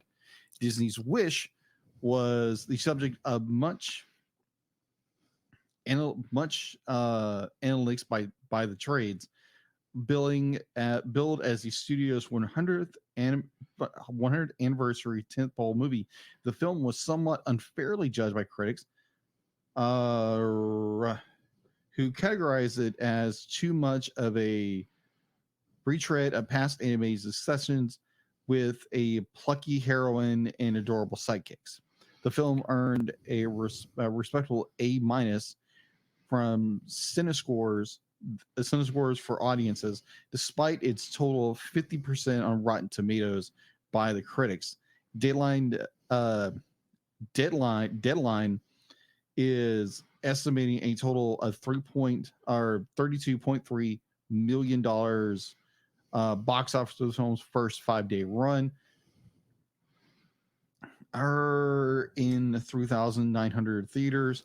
Overseas, the movie took in about 17.3 million in 27 markets, bringing the film to a total of $48 million in a 5-day span. That is not good. No, Yeah, Disney is not doing well. they've not had much luck this year. Yeah, or in the past few years, let's say that. Well, I mean, the last thing that I think we can both claim hit it out of the ballpark for them was Frozen 2. Yeah, Frozen 2. Yeah, but agreed. that's because that was before COVID. And there is something to be said about the way Hollywood has been releasing movies since that point, where they are kind of shooting themselves in the foot. Agreed. And I think this is not much different. Yeah, agreed. Granted, in going off of what that one critic said that you mentioned, where it's retreading old tropes, I would kind of think you would want something playing towards the old tropes in a 100th anniversary project. Yeah, as long as it's done well. Yeah. So I don't know. Yeah. So DreamWorks Trolls Band Together sits at the number 4 spot with the with a 5-day total of $25.3 million. And overall, that isn't the way that's supposed to be spelled. Come of $64.4 million since its November 17th release in 3,893 theaters. Statewide, the movie has made over $81 million overseas, with a worldwide overall gross of $154 million. In industry observers predicted the popular trequel, directed by Walt Durft, will surpass the $150 million breach mark in a few days. The Hunger Games: The Ballad of Songbird and Snakes is the number 1 with $42 million in the 5-day run, and Apple's Napoleon lands at number 2 with $32 million in the same frame rate. Both films face more competition with Universal Illumination's Migration movie when it comes out on December 22nd. At the same time, streamers like Netflix is offering solid alternatives to theater fares with the Adam Sandler voiced Florida Lizard movie Leo, which is setting mightily on the top of Netflix's movie charts this week. Other animated movies on the streaming must-watch U.S. charts include Illumination's Minions at number 4, Sony Spider-Man Across the Spider-Verse at number 8, and DreamWorks Trolls at number 10. That is all I have for in the news. Unless you have something else. I do not. It is hard to believe that DreamWorks is at movie. I'm assuming this is DreamWorks Animation specifically, but they're at movie 47. They're only 20 movies behind Disney right now. Well, let me double check that. Because you said Wish was 67. No. I'm sorry. No. Be like Disney's 63rd animated right feature. Disney's 63rd. So and it's DreamWorks Animation's 47th. 47 versus 63. That's 15. Yeah. There are only 15 movies behind Disney. Yes. And yet DreamWorks has only existed since the 90s. Yes. They have been putting out a lot of stuff. They Is have. all I'm saying. Yes. So, yeah, Mhm. that's the part that I think amazed me most of that is yes. because I don't frankly care about Trolls 3. Yeah, me either. And Wish is kind of I'll see it when it comes out on Yeah. Disney Plus. This is not something I want to go to a movie theater to see unless we ended up doing a reaction, but our schedules did not work for that this year, unfortunately. Yeah, definitely around the Between Hol- Thanksgiving and Christmas is Yeah, always going to be hectic. the holiday trifecta of Yeah. holidays. So we'll try for some more movies, of course, next year for reactions.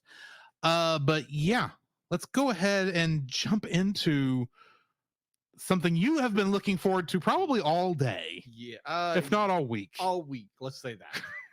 Because in many ways, this was your choice Yes. for our next animated series, even though this did come up in the vote and we did other things first. This was the next thing on that vote. Let's get into talking about Neon Genesis Evangelion.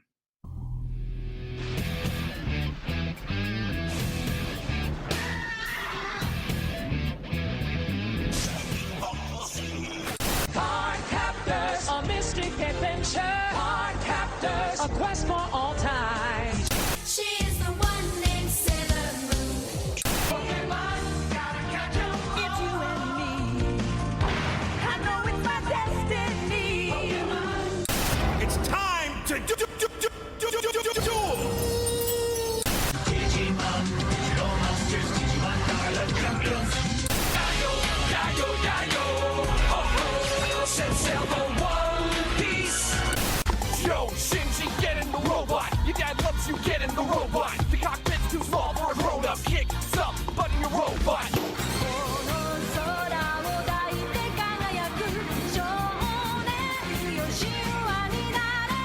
Emotional damage. I have been sitting on that for a week. Yes. For those of you who don't know what any of that was, those were all the American English themes for many of our favorite animes, both mine and Jacob's. Started off with Rock the Dragon from Dragon Ball Z. Yes. Then went into the theme to Card Captors. Yes. Not Card Captor Sakura. Card Captors. Card Captors. And then Sailor Moon, of course. And then Pokemon. Yes. Because you got to have Pokemon. It's the 90s anime everyone Yes. fell in love with. Yes. And then I thought it was funny since I knew Digimon had to go on there next. Yes, Because, they A, had to. your show, B, they were the two fighting at the time. Yes. So I thought it was funny that Pokemon have to do Digimon. Which, of course, Yu-Gi-Oh! In between there. Yes. And then that One Piece rap. Oh gosh. From the 4Kids. From the 4Kids, which leads right into the Lost 4Kids opening to Evangelion, which is not actually a Lost 4Kids opening. It was a video audio. Yeah, it was a video spoof. I don't have the guy's name. I saw it on YouTube. You look for the Lost 4Kids Evangelion dub, you will find it. Yeah, go look that up. It's absolutely hysterical. Yeah, it's probably more in that. And of course, we end with Cruel Angel's Thesis. Yes. Except there's one last little thing I put on there.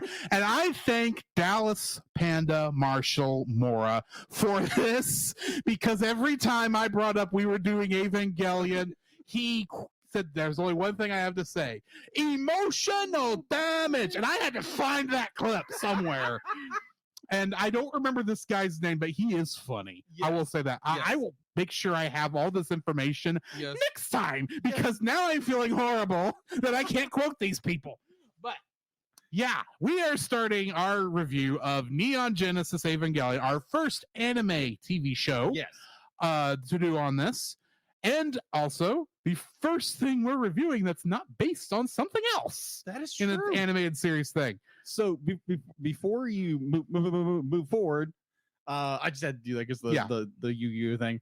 So I gotta give you props. That was done very well. Props. Just Yeah, that was awesome. especially since that was my second go, Yeah. and you didn't like my first one. Well, I mean, I wouldn't say I didn't like it. It was something like you said, it was a first take, and it wasn't as funny as my original vision was. Yeah.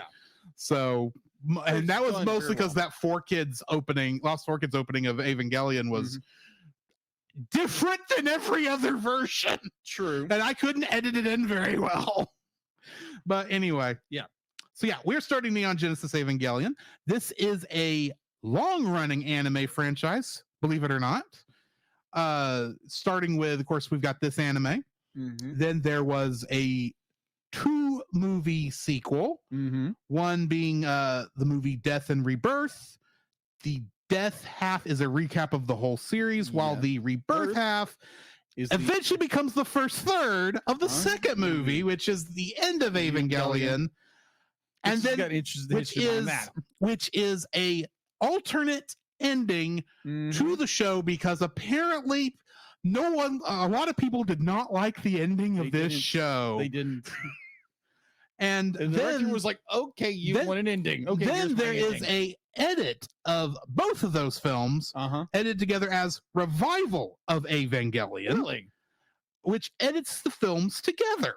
Really? So if you want to watch the whole thing in one go, good, bad, salty, whatever, all 26, as they word these things, all 26 episodes, that's apparently the way to go. Is you could probably do that in about 3 hours. Wow. Which, considering what a little I know of the show, that's going to be a very emotionally draining 3 hours. Yeah, your mental health might get a good shock to it. Yeah. Also, there is the rebuild of Evangelion series of films, which starting with 1.0, you can not advance. 2.0, you can. Sorry, I said that wrong. You did. 1.0 is you are not alone. Yeah, you're not 2.0 alone. is you cannot advance.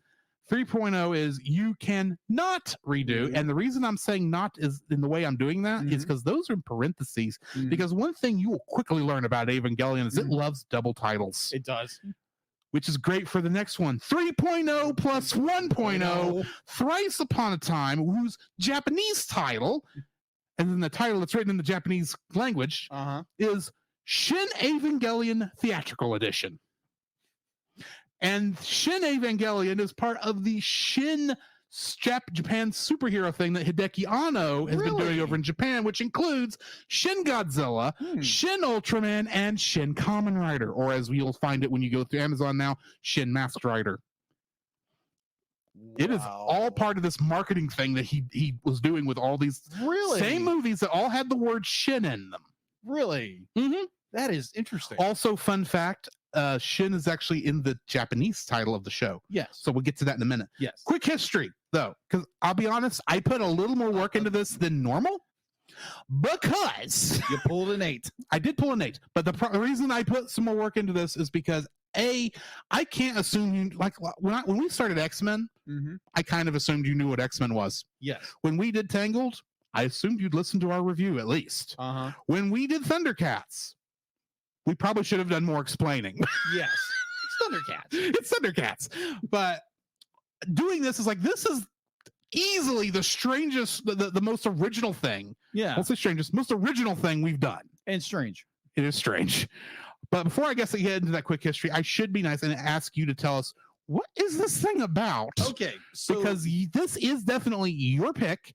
Yeah. This is something I've tried to watch a couple of times, but never I could. see why it's But it's kinda hard to never, introduce somebody. never could get into. Yeah. You know what this whole thing is about. Tell us what this whole thing is about. Well, I wouldn't go that far. The same be like, oh, I know the entire like this and this and this and this. I don't know all that, but I've enjoyed it since I was a lot younger. So to give a quick synopsis, I actually found this and I thought it was a very good synopsis of this show. A apocalyptic mecha action story which revolved around the efforts by a paramilitary group organization called Nerve to fight a hostile being called Angels using giant humanoid creatures called Evangelions, where they are piloted by select teenagers The psychology, religious, and philosophy themes explored in this work represent the majority of the discussion of this show. Okay. Yeah, that kind of wraps it up a little bit, so it doesn't give you like this enormous like. Oh, because we'll be digesting this over the course of the next 3 months. Yes, Because there's a lot. If there is one thing everybody can agree on, whether you like Evangelion or not, this is very pretentious. And it's filled with symbolism, and he's trying to say something.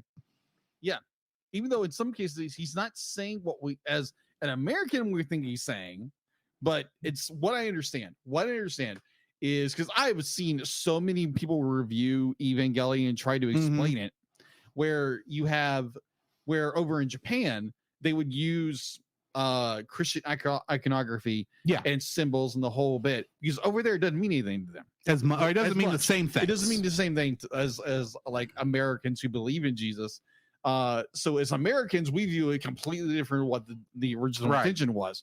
But overall, be like this is a very heavy, very dense show. Yeah, and I know a lot of people love it, and others are like, I do not like this. I thought it was stupid. But and that's why we can definitely say it's pretentious, because people who like it, they'll say it's pretentious, but they'll say it's because it's got art. It's very artful. It's very full of all the stuff. Whereas those people who don't like it, they'll say it's pretentious because just like the word pretentious actually means, they feel it's presenting itself as more important than it actually is. Agreed. And probably it's a little of both. It is a little of both. So sorry, go ahead. So for me, like watching this, I found myself drawn to this when I was probably like an early teenager. This came out in 1996, I believe. I believe that's right. Yeah, I think it was 96. And it was on. I can tell you production started in 90 or as early as 93. Yeah, 93. Then that one came out probably like 94, 95. Let me scroll down to when the first episode came out. That's right. 97. 97. Okay, 97. Okay. It's like, because I have these first aired things on there. So yeah, I would have been an early teenager. And it probably didn't make it over here till 98 or 99. Roughly about 89, because I was in middle school, high school at that point, or I was in high school already, and I discovered this on Toonami. I'm assuming it was maybe not Toonami itself, because I think Toonami was still a daytime show. Yeah. Then this may have been late night Adult Swim. Maybe. Around the same block of when they were originally showing Cowboy Bebop and Outlaw Star and things of that nature. Granted, I never saw this on television. Okay. I don't even remember it being advertised. Okay. So it may have just been I missed it. Okay. Fair. But like overall, be like I remember watching this, and I remember like watching it maybe for the wrong reasons at the time, because it was like, ooh, this and this and this and this. And like now, as a retrospect, as an adult, I'll be like, you're catching other things in there. I'm catching other things, because it's like, ooh, it's mega fights. Ooh, it's this. Ooh, it's this. And then now, as an adult, I'd be like, oh, I'm catching all the symbolism. I'm catching this. I'm catching all the Christian iconography they're doing, and the Jewish mysticism they're doing. Oh, is there a lot of Jewish mysticism in this? A lot of it. What little I've come up with just on the research for these 2 episodes, it's like, yeah, you're wow, you people dug too far. Yeah. Well, they're gonna be like, this is worse than when Ultraman revealed he was actually Noah back in the day. Really? Yeah, there was one episode. It's like, okay. He was Noah? Why? Or Noah was an ultra being. Oh, he was an ultra being. Whether it's the same Ultraman, I don't know. I gotcha. But it that was a weird episode. Yeah. So I think it's just like whenever you watch something from a younger age, be like as an adult, you perceive it or you tackle it from a different perspective. And like watching it now, because like when I watched it then, there was a different perspective. I was a lot younger, and your attention was drawn to other parts of things. So now as an adult, be like, you see those parts, I'm like, okay. Now you see it, now watching it for this time around. Yeah. This time around, I have a heavy appreciation of what they're doing story-wise. And I was very fortunate because I bought this set at Walmart. Now it's worth like $300 and some dollars. Yeah. So a little bit of my history with this. Okay. Granted, I've tried to watch this show 3 times, but let me back up. sometime between when I got out of high school Okay. and when I went back to college, Okay. I left anime behind for a bit for one reason or another. I guess maybe I didn't have time or whatever. And as I was coming back, was getting back into it, I Right. had a list of shows that I wanted. Mm-hmm. This was not quite on that list Okay. because I think I had heard about it this time, but I knew it was one of those. It's like if I see it, Mm-hmm. might think of picking it up, Right. because you get what you can get. Other shows that were on this were other ADV stuff, because by this time ADV was dying Yeah. and it hadn't quite mutated into Sentai Filmworks yet. So other things would have been like Fully Cooley you couldn't get at the time, Yeah, which yeah. I remembered watching that. Really cool. Interesting. It's another weird It's one. another weird one. Quack Experimental Anime Excel Saga was one I was looking for Yeah. at the time. A couple other ADV classics that pretty much, unless Hastings, I miss Hastings. Oh my Unless god. it happened to have it, you weren't finding it. Yeah, that's true. And so a lot of the 2 or 3 ADV dubs, ADV animes I still have are because Hastings happened to have it when I was there. Or finally Funimation did a re-release of it and they used the same dub, which why not? So my first introduction to Evangelion proper, as in the franchise, was actually with the Rebuild movies. Really? Okay. I bought 1.0, or I guess at that point it was 1.11, Yeah. because they did re-release these with like additions and they changed the numbers, but they're basically the same Yeah, movies. same movies. But I watched with that one and I thought, oh, this is interesting. Yes. I didn't know. I was catching, of course, the Christian iconography. I was catching that there was obviously some more deep symbolism in this than maybe I was initially catching. Yes. And I was still at this point. I did not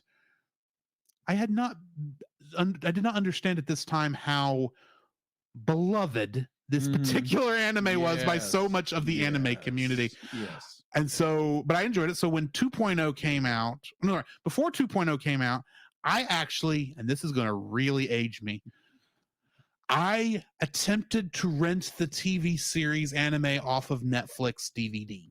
Really? Yeah. I watched the first disc, which contained episodes 1 through 4, I believe. Yeah, I think so. Which is basically the first movie. Because the first movie is pretty much, it's not a tracing of the first show, first 4 episodes, but it's not far from that. There's a lot of things where you look at it and go, that is the same angle.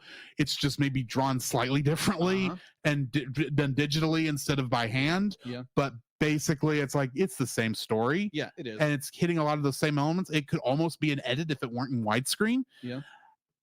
And I remember thinking, oh, I've already seen this. Are these movies in the show the same thing? I thought I read it was different. And so I for whatever reason took the rest of the discs off. I was like, well, I'm watching the movies anyway. That'll be fine. Mistake number 1. I should have just kept going at the time when I was much more likely to just be able to watch through all these without really caring, without being as finicky as I am now. I didn't know I was going to get finicky later in life. But so then I watched 2.0 and it got weird because 2.0 gets weird. Yeah. That film does. Yes. And I understand that's where it starts to take its tangent from what the show does. The end of it does. I'm like, what the crap? Yeah. Richie, what the crap are you doing? And then there's that guy on the moon. But yeah, I don't know what that's about. He seemed like he might have been in love. Oh gosh. Oh my gosh. I'm pop, pop, pop. I'm guessing that I'm gonna have to deal with him again the way you're reacting. Oh, yeah, you are. Pop. I watched those and thought, okay, this is weird, and I don't know if I want to continue with the movies. And I'll admit, even though I own 3.0, I've never watched it. Oh, okay. I bought it thinking, oh, I'll watch this, and then I never unwrapped it from the shrink wrap. Okay, fair.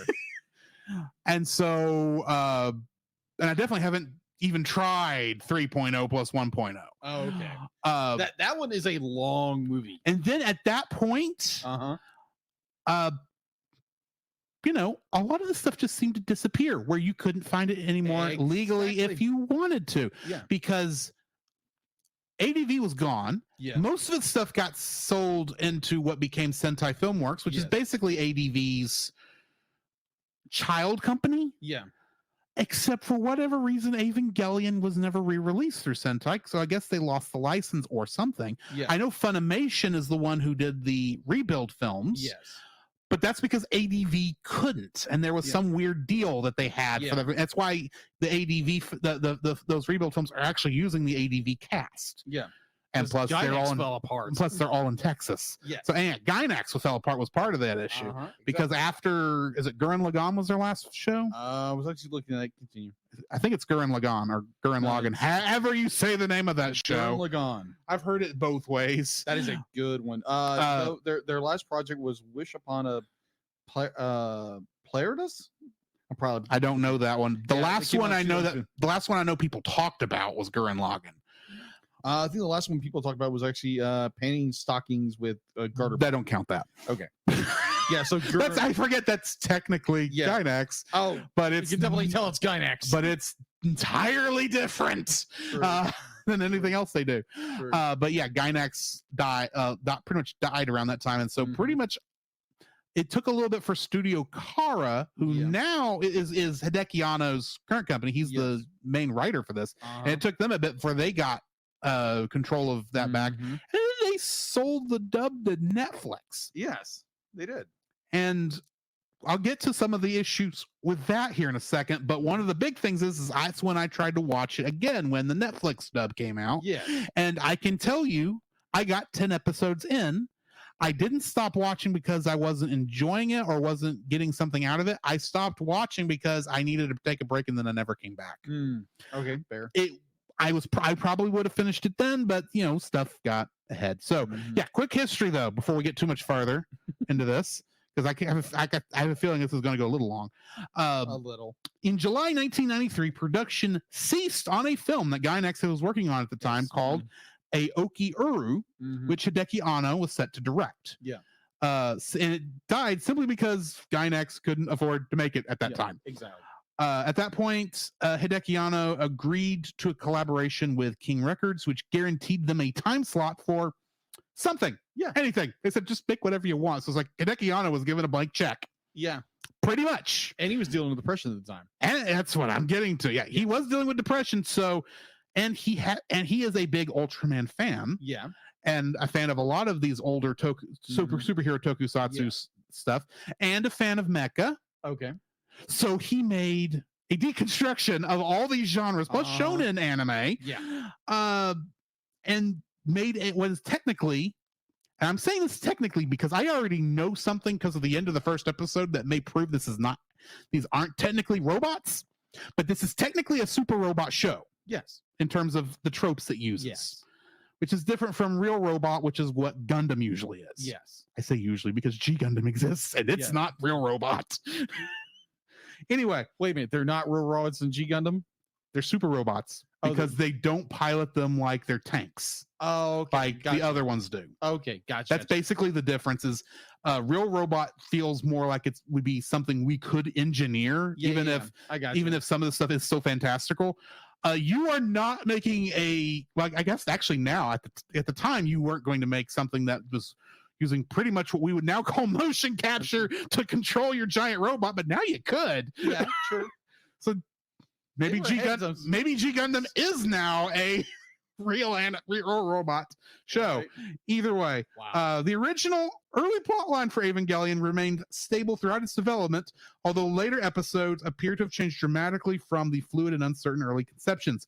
For example, originally there were 28 angels, not 17. Okay. They cut them down. And the climax would deal with the defeat of the final 12 angels and not with the operation of the Human Instrumentality Project. Yes. Also, the original design for the character who would become Shinji was a schoolboy who could switch to an angel form, and he was accompanied by his pet cat. Now, you take the pet cat out of this description, and you know what you have? Attack on Titan. I mean, I read that, I thought, they were ahead. Somebody read that thing and thought, we could do that. Okay, so that's what I've got for basically the early history of this. There is other things that are going to pop up, but we'll hit those when we get to the episodes. Yeah. Well, Two other things I've got left. Sorry, go ahead. So kind of for me, like someone who's watched the series completely, it's for me right now, it's kind of like watching when we watch Tangled the series, because there again, you're watching it. I kind of know what's going to happen. You kind of know. I know a couple of things that have been spoiled for me in the past. Yeah. Some of it from the movies, which I know some of that's going to be different. Yes. Some of that from the fact that people don't shut up. Oh, it's true. It's an internet culture. It's the internet culture. I am still pretty much in the dark for like the very end of the show. Okay. And there's a lot of details I don't have for the rest of it. But in terms of some of these things, I may know some things. Okay. I know enough to know that this is going to get very depressing very fast. But yeah, we are kind of in that situation of Tangled, the series where you know everything, I know nothing. Yeah. Gotcha. Okay. So this is me interesting. Plus, let's be honest.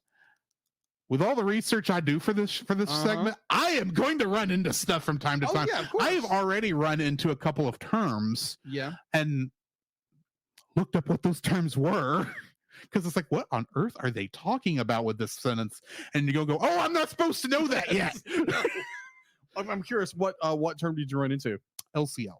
ACL. Okay. LCL. ACL. LCL. LCL. Got it. I looked up I found out what that was. I now know what the orange juice is. Or I have an idea what the orange juice is. Exactly. Thankfully, it's a lot cleaner than what I thought it was. Yeah, exactly. Anyway, because this is an anime, it's important we talk about the music, at least the opening and closing themes for this, because that is a major thing for anime. Yes. The opening theme for this is A Cruel Angel's Thesis, which was written for the show and was performed by Yoko Takahashi. The song was written without any involvement from the show's producers. Really? Yeah. The lyricist, Neko Owaima, had next to no knowledge of the show. She simply skimmed through a proposal for the show and watched unfinished versions of these first two episodes on fast forward. Wow. Okay, that makes sense. Only serving to broadly fit the anime with the song. Okaima described it as the perspective of a mother when her child leaves the nest. Okay. Kind of makes The sense. original song also included a male chorus, which was cut at director Hideaki Anno's request in order to empathize maternal affection. That makes sense. The closing theme for this is Fly Me to the Moon. Originally, this was a pop standard written by Bart Howard in 1954. And the original title was In Other Words. Felicia Sanders introduced the song in cabarets. The song became known as Fly Me to the Moon from its first line, and after a few years, the publishers changed the title to that officially. Yes. Frank Sinatra included this song on his 1964 album, It Might As Well Be Swing, accompanied by Count Basie. Due to it being this is the most famous version of this song, due to it being associated with NASA's Apollo space program, since it was played on Apollo 10 while orbiting the moon and on Apollo 11 before landing on the moon. Numerous versions of this piece were used with Evangelion on their Laserdiscs, VHSs, as well as when the show first premiered on television.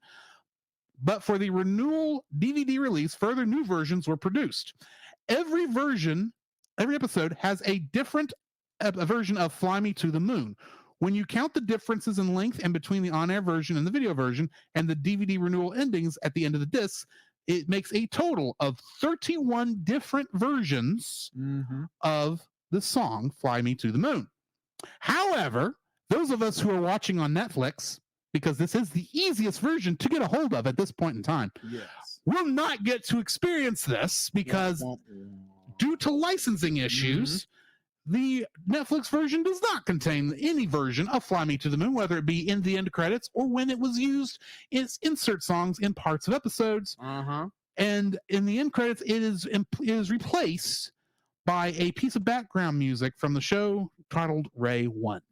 Okay. Which makes sense because Ray's in the background of that scene. Yeah. I could not find any official reason why they decided to not license the song. my understanding from all the different places I read is it was hard to find. It was hard for Netflix to get worldwide rights, and I'm guessing not that it was hard to get, but hard to get for the price they wanted to give it, since this was going to be a song that primarily played during the end credits. Which, let's face it, Netflix does have a very well-known feature called skip credits that pops up at the end and goes automatically when you barely have time to stop it. Yeah. So I guess their thought was, we don't care. This is going to be something most people aren't going to see. We don't want to really pay the price it's going to cost for us to license this song, much less all of the royalties to every single performer of this song in every different version for something most people are not going to watch. That's true. I'm not saying it's right. I'm saying that's probably the reason why. It was a pure business decision. I gotcha. But that's also not an official reason, nor is it confirmed. That is a guess on my part. As I mentioned before, each episode has 2 names. One in Japanese and one in English. These names do not translate to each other most of the time. Okay. I say most of the time because I'm going to immediately contradict myself with the first episode. Okay. Even the name of the series does this. Because Neon Genesis Evangelion is the English title, which is ironic because none of those 3 words are English. No. And the Japanese title, Shinseki Evangelion, means, when translated into English, as New Century Evangelion. The word Evangelion is Latin for good news. It is actually the word used by the early Christian church that we now use that we now use the term gospel. As gospel is an old English word, basically having its root in the word Evangelion. So literally, while the Japanese name could translate out to the gospel of the new century, the English name would translate out to the beginning of a shiny new gospel. Yeah. Which, considering the what all the Christian iconography and all this other stuff in here, it's like, man, Hideki Anno, you were just crazy at this point, weren't you? Yeah, it's like, oh, let's just use this and this. We have no idea what it means. And then us over here, who are Christian, it's like, what the crap? So yeah, that is what I have for the show's introduction. Oh wow, yeah. Let's get into the first episode. Okay, Angel Attack. Angel Attack, which is both the name of the English and the Japanese. This is the only episode where it's the same name. Really? Yes. This episode was first aired on August 20th, 1997, directed by Kazuya Tsurumaki, and written, of course, by Hideki Anno. The summary for this episode: Shinji Ikari, a 14-year-old boy in the city of Tokyo 3, is delivered to the secret organization Nerve, where he is requested by his enigmatic father to save the city from an invading creature called an angel. Now, because this is the first episode, we have a lot of cast members, and because there are 4 dubs of this, counting the original Japanese, it's going to take me a bit to get through this cast list. Okay, so before that, Billy, let our audience know that we are actually you watch the director's cut of it, the ADV director's cut version. I watched the Netflix dub. Yes, I am going to go over all of them because honestly, if you get someone out there who preferred the original ADV dub, you got someone who's just watching it in Japanese. Yeah, you might as well we might as well touch on all of it. Right. So Shinji Ikari in the Japanese version was voiced by Megumi Ogata, Spike Spencer in the ADV dub, and Casey Mongillo in the Netflix dub. Misato Katsuragi was voiced by Katono Mitsushi in the Japanese, Allison Keith in the ADV, and Carrie Kiranen in the Netflix. By the way, when I'm just saying ADV, that means they were in both the original dub and the director's cut. Got it. When I will specify when it changes. Ritsuko Akagi was voiced by Yuriko Yamaguchi in the Japanese, Sue Ulu in the ADV, and Erica Linebeck in Netflix. Rei Ayanami, who was only in this for a short second, was voiced by Megumi Hayashibara in the Japanese, Amanda Winley in ADV, and Ryan Bartley in Netflix. Gendo Ikari was voiced by Fumihiko Takichi in the Japanese version, Tristan McAvery in the ADV original dub, John Swasey in the ADV director's cut dub, and Ray Chase on Netflix. Which character is this? Gendo. Oh, Gendo Ikari. Yeah. Yeah. Kozo Fuyutsuki was voiced by Motomo Kiyokawa in the Japanese, Gal Lund in the ADV, and JP Karliak in the Netflix. Maya Ibuki was voiced by Miki Nagasawa in the Japanese, Kendra Benham in the ADV original, and Monica Rial in the director's cut, and then Kristen Marie Cabaneros in the Netflix. Sorry, Cabanos. I said the name wrong. Really sad when it was the Spanish name. That messed me up with all these Japanese names. Makoto Hyuga was voiced by Hiroyuki in the Japanese, Matt Greenfield in the ADV, and Daniel M.K. Cohen in the Netflix. Shigeru Aoba was voiced by Takahito Koyasu in the Japanese, Jason C. Lee in the ADV original dub, Vic Mignogna in the ADV director's cut, and Billy Kametz in the Netflix. That's a lot of people's names. Getting into the trivia. The featured angel in this episode and in the next episode is Sachiel, though it's spelled Sachiel. I had to double check a lot of this. So yeah, Tokyo 3, that the main setting of this is actually southwest of where Tokyo actually is. Okay. Like by like 30, 40 miles. Oh, wow. It is located where the current town of Hakone is. Okay. So that's an interesting little thing. I'm guessing the original Tokyo and probably Tokyo 2. So I'm assuming there was a 2. I'm assuming it all got destroyed in the second impact. Yes, it did. Term I haven't used yet, but let's face it, that's going to come up. Although it is never mentioned in the series, a comparison between the tactical map displayed in Central Dogma's command center in the episode and maps of the region reveal that the town where Shinji first meets Masato is the city of Atami, which is 25 kilometers away. When Shinji hands Masato his summon letter, you can see that the letter was torn to pieces, then taped back together with black tape. Masato makes no comment on this, and it's never officially explained what drove Shinji to break the letter, to tear the letter apart, tear it up, or what drove him to repair it. You know, I think we can kind of make some assumptions. It makes sense. Yeah, it does make sense. But I thought that was interesting that detail is there, but they don't hit you over the head with it. Yeah. It's a very small, very it's comes and gone, but once you get deeper into the story, be like you understand why Shinji would tear it up, and why he would refuse it together. While going down the Nerve headquarters elevator, Misato tells Shinji, "I see, so you don't get along with your father. It's the same with me." In response to Shinji's remark that Gendo wouldn't have called him unless he had a use for him. This is one of the many similarities between Shinji and Misato that are noted or established throughout the series. Misato mailed Shinji a photo of herself to let him know what she looked like when she picked him up. Oh my god. It is a highly inappropriate photo of her in revealing clothing and posing, winking at Shinji and giving him the V sign.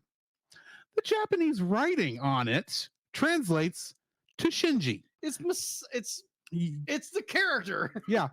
It translates as to Shinji. I'll be picking you up, so wait for me, okay? Misato also punctuated the photo with a highly inappropriate message. Check these out. It's Masato. That's Masato. That's Masato. I can already tell she's going to be interesting. She is. Ritsuko tells Masato that the odds of Ava Unit 1 activating are 9%. Yeah. I'm saying it that way because I don't want to guess how many zeros that is. That's a lot of zeros. It's a lot of zeros. She calls this she says that the 09 system seems to be a fitting thing to call it. This is a pun in Japanese. Really? Yeah.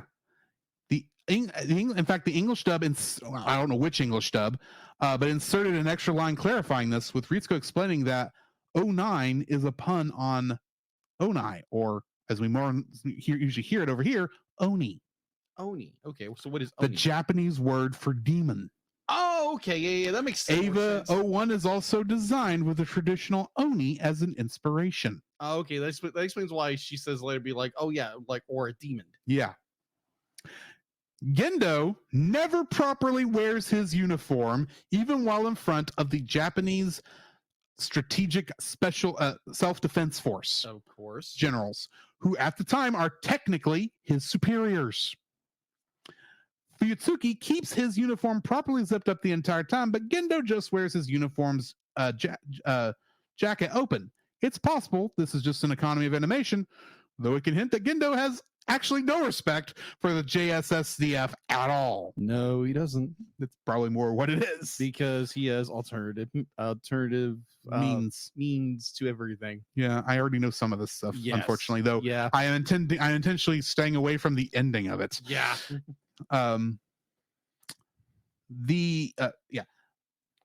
When Ritsuko first meets Shinji and Masato, she is wearing a one-piece swimsuit under a diving suit with her lab coat over it. Yeah. However, when they later meet in the elevator and when they reach Unit 1, Ritsuko has changed into her normal clothes, and so has Masato.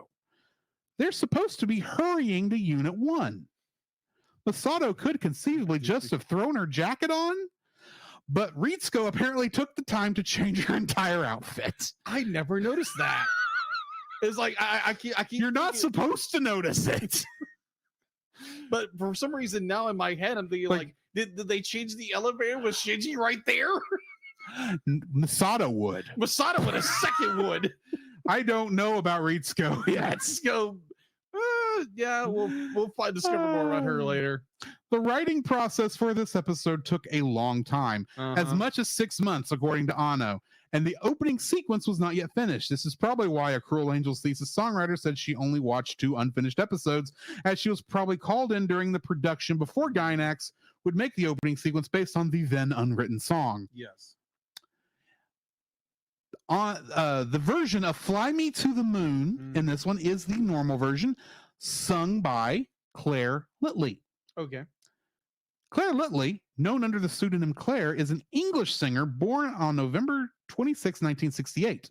In 1995, Evangelion producer Toshiyuki Omori went to London to find a singer to sing Fly Me to the Moon for the end of the anime.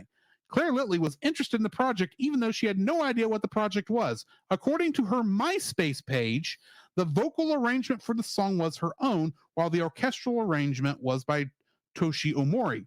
She personally feels that it is a beautiful track and was wonderful and an inspiration to sing to. Although she became known in Japan under the Claire pseudonym, she did not pursue a career in music and has never released a single or album. Nowadays, she's a graphic designer. Really? Yeah, So she went your route. she went my route. But I'm sure she still was making money off of this until Netflix decided we can't pay you anymore. So I will have to admit, this is that the in Japan and in a couple other places, you do get Fly Me to the Moon at the end. Okay. But America is one of the places you don't. Okay. VPN apparently is what you should be doing. Yeah. Because that's legal. Yeah. So yeah, that's what I have for the trivia for this episode. All I have to say for the This first... is, Go ahead. let me start. Go ahead. As I said, I have watched this part of the story a number of times already. Right. I watched it as part of 1.0. I watched it when I watched the DVDs originally. I've watched well, this isn't exactly an adaptation of it, but it was an abridged version of it. That was funny. Many years ago, and I remembered it existed this morning, and I showed Jacob this right before we went Yeah. live. That's Oh why my we were late. gosh. Oh my gosh, that was hysterical. Put that on. I'm not going to because yeah, that's true. there are things in here I would not share on our Facebook page. That is true. But it is funny. Oh, it's so funny. It's wrong on so many levels, but it's funny. You're not kidding. It's like, Gendo, really? Yeah, It's like, really? that's what he's doing. Yeah. I just Well, love the can I voice. I really- love can I the really? voice of the third angel in that one. Hi guys, I think you dropped something. Oh, I get the feeling you guys don't like me at all. No, like I'm I'm reminiscing, watching it again, and I'm getting this dialogue in my head. I'd say, you want to know how this happened? I saw that thing years ago. Yeah. Completely forgot about it. It's been years since I tried watching this show again. I'm watching the thing earlier this week, and the minute that he comes back on screen, the angel comes back on screen, and I'm watching the Netflix version, but in my mind I hear, "Hi guys," I go, "What is that? What is that?" I know what that is. I watched that so many freaking times. I don't even understand why I watched it at the time. And it took me 5 tries searching for Evangelion Abridged to find out I should have been just searching for Little Karibo. Send me the link. I will later. send you the link. That was anyway. So I've seen this opening story a number of times, so there is not a lot surprising in terms of plot line, at least for this first episode. It's not a bad little story. It's a great little introduction. It is not the. There are still some things I'm watching and going, this is a weird place. But and I don't understand how much Gendo loathes his son yet, but obviously they don't get along. But from what I saw in this was actually a very good episode. Yeah. I understand why it took some time to get this nailed down to what it was. I do understand why this ends up becoming basically a 2-parter with the next episode, though I kind of wish they had finished it here because it wasn't that much farther. But then timing wise, that wouldn't have worked with the time scale. But yeah, this thing throws a lot as an introduction episode. This thing throws a lot of lore at you, does not explain it, leaving it as a mystery for you to look for it later. I enjoy that part of it. Because it does make you want to immediately throw on the second episode to find out what's going on, what exactly happened, and yet you're still interested in watching it, even though it's asking actually a lot of questions that we've all asked of the shonen protagonist. He just got here. Why is he the one that's got to have to go fight the monster? This happens in every anime, and this is the first one they said, maybe we should trade him first. No, throw him to the wolves. Throw him to the lions. Release the hounds. Oh my gosh! I'm sorry, that just went right in my head. Yes. Oh my gosh. So yeah, there's a lot. I get the feeling this in the second episode at one time maybe would have shown as a 1 hour back to back. I can see that. Or you could do it that way very easily. Yeah. But yeah, this was just a fun little intro to this series. You could already kind of tell there's some depression elements in this. But right now it kind of feels like you're being lured in. Yes. And this is a good way to lure someone into this. So yeah, if I wasn't immediately going to watch the second episode for this show, I probably would jump to the second episode immediately after this. Fair. What are your thoughts? Because I know you've got a lot to talk about. I don't know if you got a lot to talk about, but you've got thoughts. I've got thoughts. Always have thoughts. So my first thought now, Grant, I'm going to paraphrase what I've heard over and over again because this is a family-friendly audience. So I'm going to start with Shinji getting the darn robot. I don't know why, but I get why people say that, but at the same time, it's like, why are we complaining about him not getting in the robot? Yeah. It's not like he says he doesn't want to, obviously, but no, literally it's like a minute is how long he's not getting in the robot. Yeah. And literally it's just seeing Ray that makes him get in the robot. Yeah. I'm sure there's nothing symbolic of that whatsoever. No, of course not. But we'll see what we'll get there. We'll get there when we get there. Yeah, of course. So again, like watching the show, be like you're first introduced to Shinji and using this very static imagery, and Shinji be like you get the angel, you get introduced to Shinji, and then you get Masato, which was like, oh my gosh, when I was a kid, oh my gosh, or a teenager, oh my gosh. Did you see that at a recent anime convention? The U.S. Army was recruiting with a cosplayer of Masato. You're flipping kidding me. I'm not. Pull a picture of I will do so. Okay, so this, it's a great introduction of a character who obviously doesn't want to be here, but he feels he has to be compelled to be here. And it's I mean, like, I love the dynamic. You get Masato, who shows up, is this very bubbly character, but you know something's amiss, and you know something's like amiss. Be like you get these feelings or vibes that something about Masato. There's something behind Shinji we don't know yet. If you watch the series, you know behind it, but as a beginner watching it, you don't know. So a great introduction to characters, and then you get I'm forgetting her name at the moment. Ritsuko. Yeah, we're introduced to Ritsuko, we're introduced to Gendo, we're introduced to all these characters, and they're all very mysterious. Sorry. Oh my Keep gosh. talking. I'm trying to But- catch up to it. But you have these like, oh my gosh, like I love this first episode because it builds in so much mystery and so much lore of what's going on and why these characters are doing this. And we're introduced to Nerf headquarters. We're introduced to the Evangelion 1 or Unit 1. Ava Unit 1. Ava Unit 1. We're introduced to that character in hot. Yeah. Gotcha. Gotcha. Wow. Okay. Masato recruiting for the army. Hot dang. Anyways, That's how you get the anime nerds to you join get the army. nerds to do that. Yeah, just have Masato show up.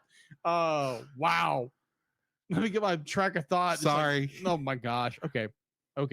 So there's a lot of setup, and then you get it's like because we're introduced to the Unit 1, and there's just like so much of like Shinji won't do it, or he's too afraid to do it. That's a big thing throughout the entire series of Shinji being afraid. That's actually something I forgot to mention that I had in the notes. The theme for that original movie that got canceled was Don't Run Away, and that theme was carried over into the beginning of I mustn't run Evangelion. away. I mustn't run away. I mustn't run That's away. going to come up. I know. Yeah, it does. That's one of the things I did know. Yeah. Was I mustn't run away. I mustn't run away. It's against my will. Yeah. So we get this introduction of all these characters. We don't know who they are yet. No. Eventually we'll discover who they really are. You can tell that they are fully realized characters, though, Yeah. in this first episode. Yeah. Even if you don't understand any of their motivations yet. No. And then we get introduced to Ray. Like Ray is a character. Well, that's the one we get like almost no information on, other than she's the other pilot. Yeah, she's the other pilot. There was some kind of incident. She's injured, but of course, Gendo is more like, well, she's not dead yet. Get her out here. Yeah. And that motivates Shinji because you get this famous line, be like, I mustn't run away. I mustn't run away. Be like, I'll do it. I'll pilot it. Because be like, he finds some kind of connection with Ray. So fun fact, that I mustn't run away thing, did that happen in this in your episode? 80 bub. That is not in the That's one of the Netflix. things that kind of bugged me. It wasn't there. There is kind of that same feeling, but it's not a repeated I mustn't run away thing. It is basically don't run away or be a man or something like that. Yeah. I'd be like, there again, going from the ED dub to the Netflix dub, I was like, really? It has much impact of a character trying to psych himself up. Well, what you have here, if we're being perfectly honest and objective, is you have two different people approaching the same material and adapting it differently, because Japanese and English do not translate easily well back and forth together. True. We do know that the Netflix dub script was approved directly by the people at Studio Kara, and I'm assuming Hideki Anno. Yeah. The ADV dub, both the original and the director's cut, was not made at a time where direct consultation with the original creators was possible. Yeah. So ADV made a lot of decisions, a lot of creative decisions, pretty much blind. Yeah. They probably knew the whole series. Yeah. So they were able to make in context decisions, but at the same time, they could not use unless there were notes left by Hideki Anno and the team in the script, they had nothing to go on. Yeah. And so they had to make decisions just based on that. So yeah, granted, you grew up with the ADV dub. A lot of people did. Yeah. and I understand why that's the version you think, because people love the first version. They hear stuff, of course, which is perfectly It's understandable. nostalgia. But I will say it doesn't, the I mustn't run away thing not being here does Yeah. not affect the scene. Okay, fair enough. And be like, and I was Because you still get the idea. I Yeah. will say, and I don't know if this is true in the ADV dub, but the Netflix dub did use more dynamic sound editing. okay, yeah, I did. So stuff like their discussions on the escalator Mm-hmm. were hard to hear because they had them more in the background Yeah, because I you were remember that, farther away. yeah. This would not be a problem if Netflix's subtitles were not just for the Japanese version, Mm-hmm. but were also closed captioning for the English version. If Yeah. I could use that, because then I could follow it along a little better. Because I'm not going to turn it up loud enough to fully hear, to make something like that easy. Because then you get to, the Ava fight, the angel fight, Yeah, and you're there's- blowing out the entire apartment complex. Yeah. So, yeah, that is one of the downsides, is because they use more dynamic sound editing. Yeah. Some of this dialogue can be hard to hear. Yeah, I can see that. I don't think that's true with the No, ADV dub it's from what I not. remember, because it is just a stereo.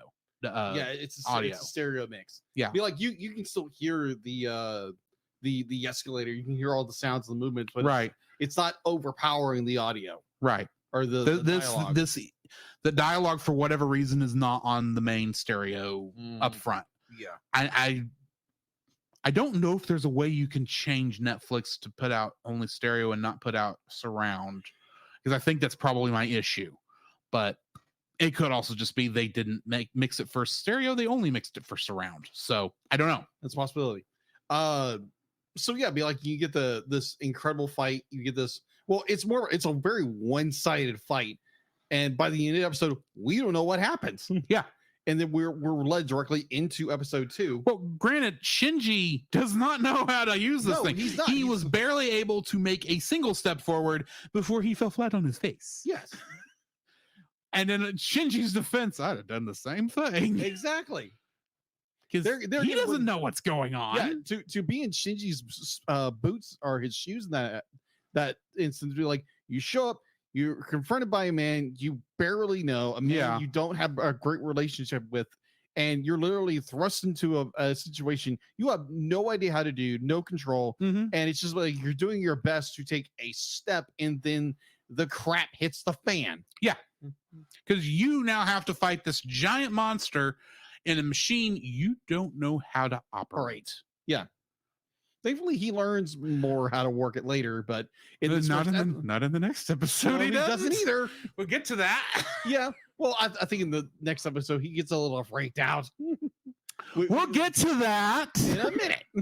But I mean, like, it's a very interesting start to a show, because there again, it's deconstructing Mhm. the It's mecha genre, mecha and shonen. and shonen genre.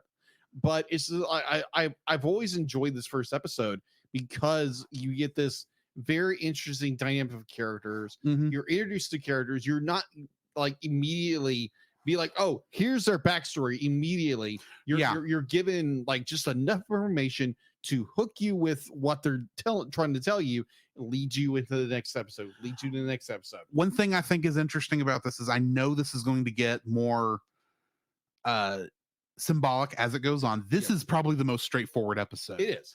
Because they don't have time No. to throw symbolism at you. Yeah, exactly. You don't know who half these people are. Yeah, you've got the angel, but they don't mention anything about terror fields or AT fields. whatever. AT fields, or the closest thing you get is the fluid that fills the plug with, that they fill the plug with Yeah. while Shinji's in there. Yeah. And that at that moment just feels like it could be easily explained away as super tech goo that allows you, it could be It allows you to breathe liquid more. oxygen. Yeah, it's liquid oxygen. It's liquid oxygen. That is that easily explained away to where Yeah. if when you're watching this for the first time, Mhm. you don't even think about it. No. Because it really does feel like this is just the start of a rather strange mecha anime, Uh-huh. but still the start of a mecha anime. More will be explained later. Mhm. So yeah, you ready to jump into the second Yeah, episode? let's because there again, like this first episode, leaves off at a cliffhanger, and it gives you more. It's like, oh crap, what happened? Yeah. Because because it is no, be like, you get where Shinji's down, And it goes, doesn't it go berserk in the second episode or the first? It's the second Episode. The We get first what- one ends. I think we actually jumped the gun a little bit when we mentioned him taking the steps, because I think that's not till the second episode. Those aren't the second episode. I think it ends with the face off. Yeah, I think I think you're right. that would make the most sense. Yeah, that's true. Because then it kind of it goes back and forth with the episode. Anyway, let's get into that next episode. Yes. This is the first one where the episode names are different. Mm-hmm. The English version is called The Beast. Mm-hmm. Japanese translates out to Unfamiliar Ceilings. That makes sense because that line of Mm-hmm. unfamiliar ceilings. This episode first aired October 11th, 1995. Mm-hmm. Directed by Kazuya Tsurumaki and written by Hideki Anno and Yoji Inokido. Synopsis for this one: in the wake of the previous battle, Masato hastily decides to let Shinji have a room in her apartment, where he discovers that just what an irresponsible person his new guardian is. Gosh. Shinji is also haunted by memories of his fight with the angel. Yes. The cast list for this, we only had 2 new characters, Okay. thankfully. Pippin. First is Keel Lorenz, the guy with the that's the guy with the helmet, the visor thing, Yes. working in the conference room from Hades. Yes. I don't know what that organization is yet, even though I think I've actually seen the acronym already. Yeah. But I don't know what that is yet. Obviously they're the shadow government, basically. Basically. But he's the head guy of that one. In the Japanese version, he was voiced by a guy named Mugihito. Mugihito? Mugihito. Mugihito. That's not 2 words. That's 1 word. Wow, that's a cool name. Rick Peoples in the ADV dub and DC Douglas in the Netflix dub. Okay. And Pen Pen, Yes, Pippin. voiced by Megumi Hayashibira in the Japanese version. Mhm. Amanda Wynn Lee in the ADV original dub. Mandy Clark in the director's cut. And Sharmi Lee in the Netflix. Really? Mhm. Interesting. Trivia for this episode. When Masato is channel surfing on TV while in the nerve tent with Ritsuko, it is difficult to tell exactly what they are what's being said on the television. Mm-hmm. However, the full lines of dialogue for the people on TV were actually included in the script. And they were included on this website that I found this on. Really? The woman on channel 12 says, the government administration's announcement was carried out this morning in the official residence of the Prime Minister of Tokyo 2. Mm-hmm. The man on channel 4 says, as for participation of the SSDF in this incident not being recognized, this was negated. The woman on channel 8 says they advocated for the UN's forces sortie into Japan was within the scope of the law. And my favorite line from this, the man on channel 1 says, when confronted with this claim, was this not an alien attack? They laughed, saying, this isn't manga. You're not wrong. Oh, that is hilarious. That is hilarious. Masato complains that it is hot out when they are in the truck transporting Ava Unit 1's helmet, and even with the air conditioning turned up, takes off several layers of clothing to be more comfortable. Of course. However, Ritsuko does not take off her heavy lab coat. This Never does. This would seem to be emblematic of their personalities. Masato is casual and laid back, while Ritsuko is very professional and concerned with appearances. Mhm. The shot of Masato grabbing Shinji's head from above while at their kitchen table visually parallels the shot when Sakiel grabs Ava 1's head from above. Yeah. Unit 1 is seen without its helmet on, revealing that Evangelions are clearly not robots, but mere living organic creatures with cybernetic machine and computer components grafted onto them. Ava Unit 1 can apparently regenerate battle damage just like an angel. It doesn't do this very often in the series, but it is the only Evangelion ever seen to actually do this. Mhm. Until the movie. I'm just going off what it says. Mhm. This is the first appearance of Pen Pen, Masato's warm water penguin. Best penguin ever. Probably the best character in the show, I'm guessing. I don't know. We'll see. Yeah, we'll see. When Shinji is shocked by the appearance of Pen and runs out my of the gosh, shower yes. naked. I love that scene. A strategically placed beer can hides his crotch from view until Masato takes the large beer can away and a much smaller container still obscures his crotch from view. Okay. The Japanese text on the smaller container is labeled toothpicks. I love that scene. I like. That could be so wrong on so many levels. When an Evangelion screams when it goes berserk in the series, it is actually part of the episode's dialogue track. Really? Not just the background effects soundtrack. As a result, when episodes such as this one are translated into different languages, the Evangelion screams have to actually be reproduced by different voice actors. The result is that Eva screams sound noticeably different between the original Japanese and all English dub versions. Really? When Masato stops with Shinji at the convenience store to pick up food, she is illegally double parking her car. Of course. She doesn't simply just go over the dividing line between the lanes. No. Masato utterly ignores that the parking spaces are obviously arranged so that vehicles are supposed to park with their front facing the curb, and instead parks her car fully parallel to the curb so that it takes up 2 full spaces. Judging by the large amount of food that she and Shinji bought, she apparently wasn't just running in and out of the store, but must have left her car intentionally parked that way for a considerable amount of time. And that's Masato for you. Yeah. I don't even know her. I don't care. I don't even know her that well, and she knows she could get away with just about anything. That is true. Speaking of which, Masato's apartment is littered with several car magazines. Gainax character designer and animator Yoshiyuki Sadamoto is himself a car enthusiast. Makes sense. When Shinji's memories about the battle against Sakiel return to him, images of nerve cells as viewed through microscope flash across the screen. The brand of beer that Masato drinks is Yebisu, which is actually a real-life brand of beer in Japan. When the series was originally broadcast in Japan, the TV network the series was airing on complained that they didn't want to advertise for Yebisu for free like this. So by episode 2, the name was changed to the fictional Yebichu, named as a direct homage to the manga series Oruchubun Ibichu. However, when this series was released on video and DVD, the name Yebisu was restored. When Shinji and Masato are dividing up household tasks between themselves, they are playing Jenkin to determine who gets a given task. Jenkin is the exact same game, of course, as rock, paper, scissors, though the terminology is, of course, different. Masato wins most of the matches, resulting in Shinji getting stuck with most of the chores. I think she cheated. The chart they make up says they divided up the chores so that Masato makes breakfast on Tuesday, dinner on Wednesday and Saturday, and handles the garbage on Monday and bath cleaning on Thursday.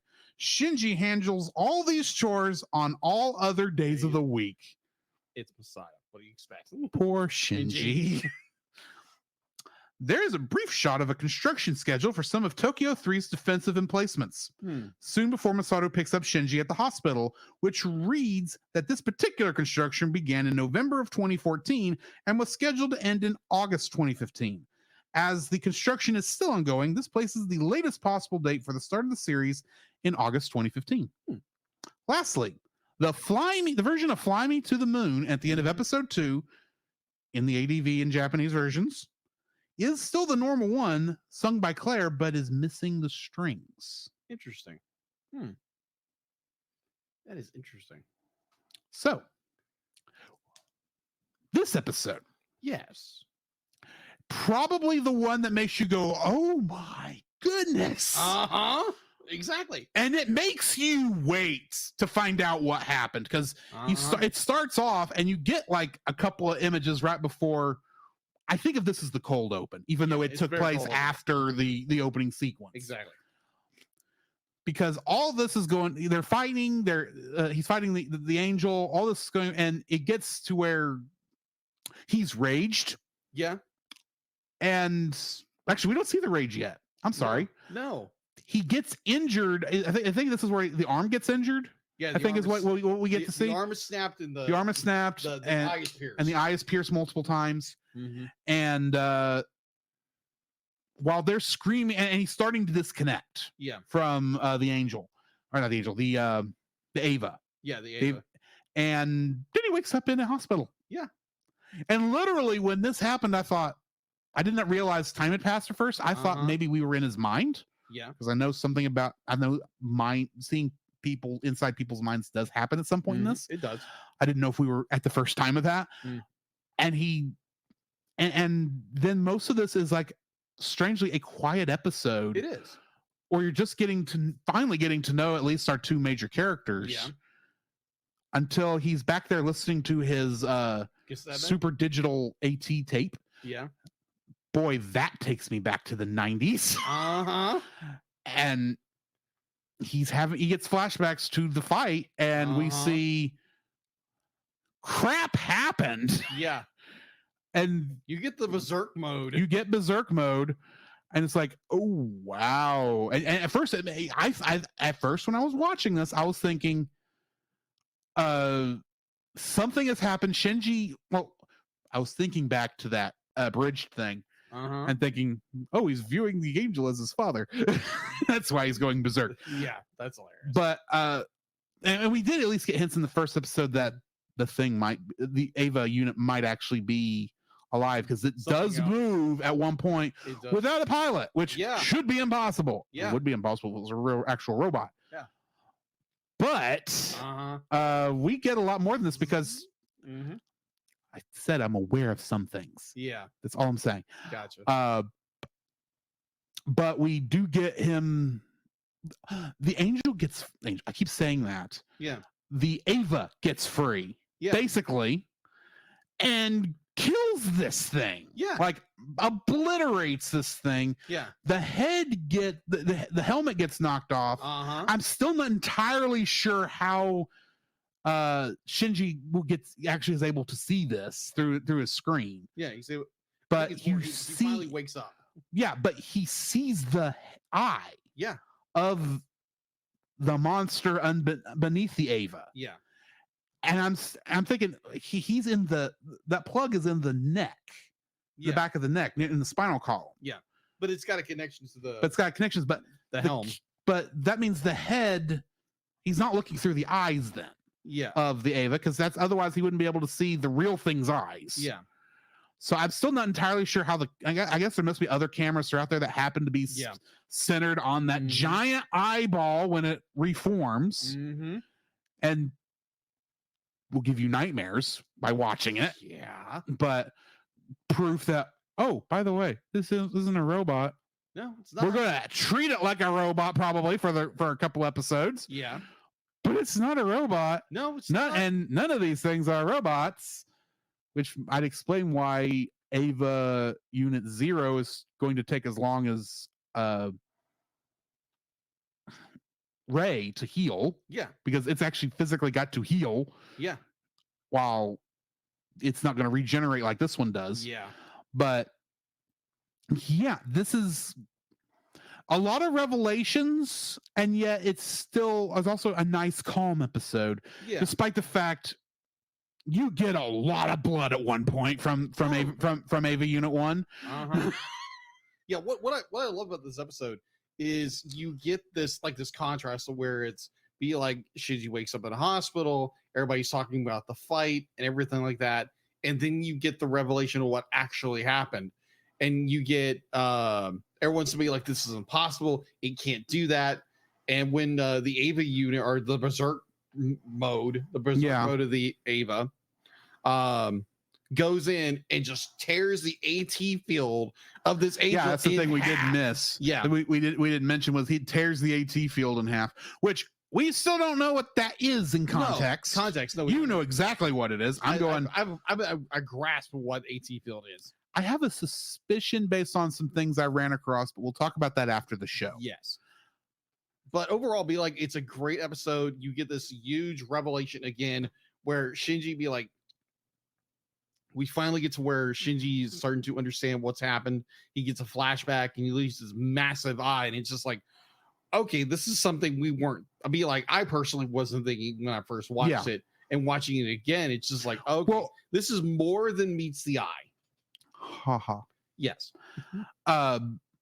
Like I said, I'd seen this part a couple times. I don't ever remember the eye.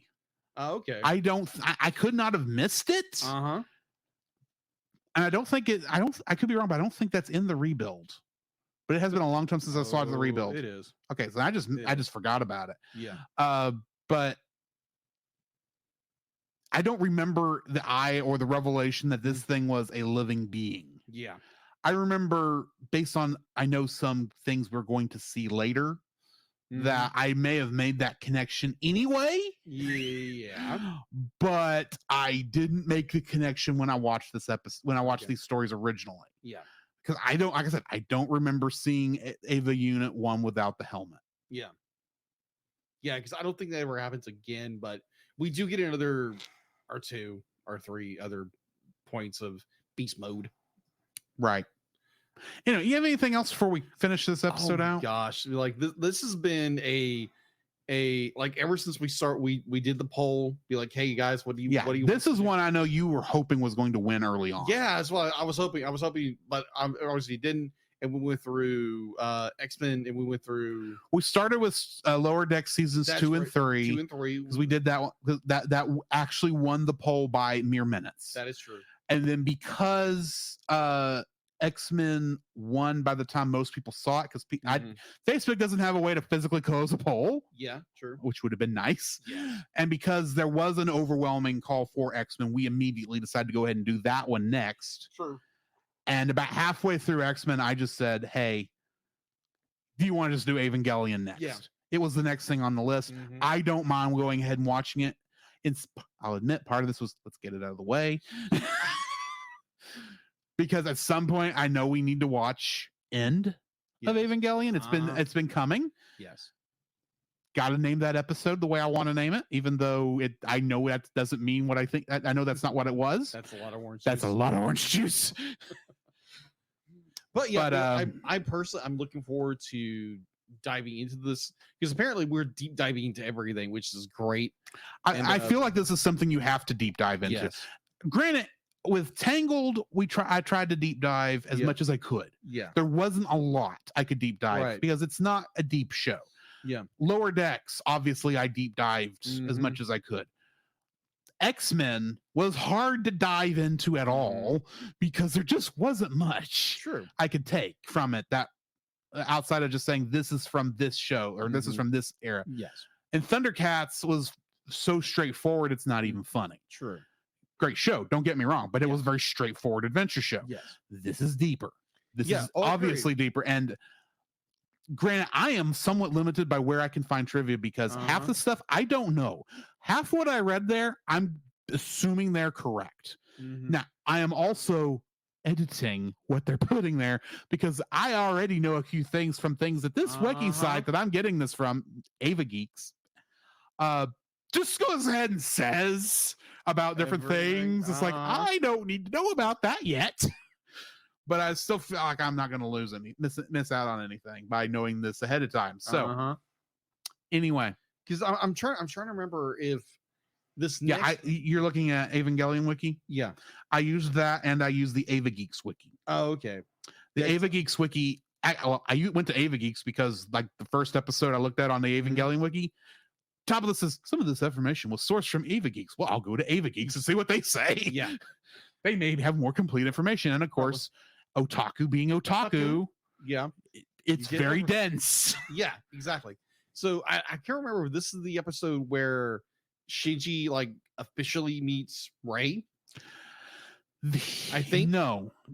He both in the first episode and this one, she is still in the bed. Yeah, they see each other. That no discussion happens. He sees her in the hospital. That's right.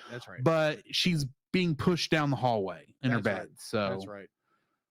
Yeah, we do find out that Gendo went and visited Rei in the hospital. He didn't visit Shinji because of course he didn't. Of course.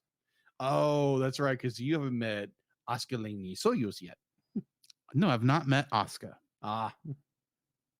That's gonna be Well, interesting. I've met Asuka in other viewings. Yeah, Not met her yet in this. I got But Asuka doesn't show up for like what 5. 2 or 3 more episodes. Yeah. It's like halfway. It's like episode 6 or 7, I think. One of those. I can't Because remember. I know we get a couple episodes. What I remember, Yeah. we get a couple episodes with Shinji going to school in Tokyo 3. Yes.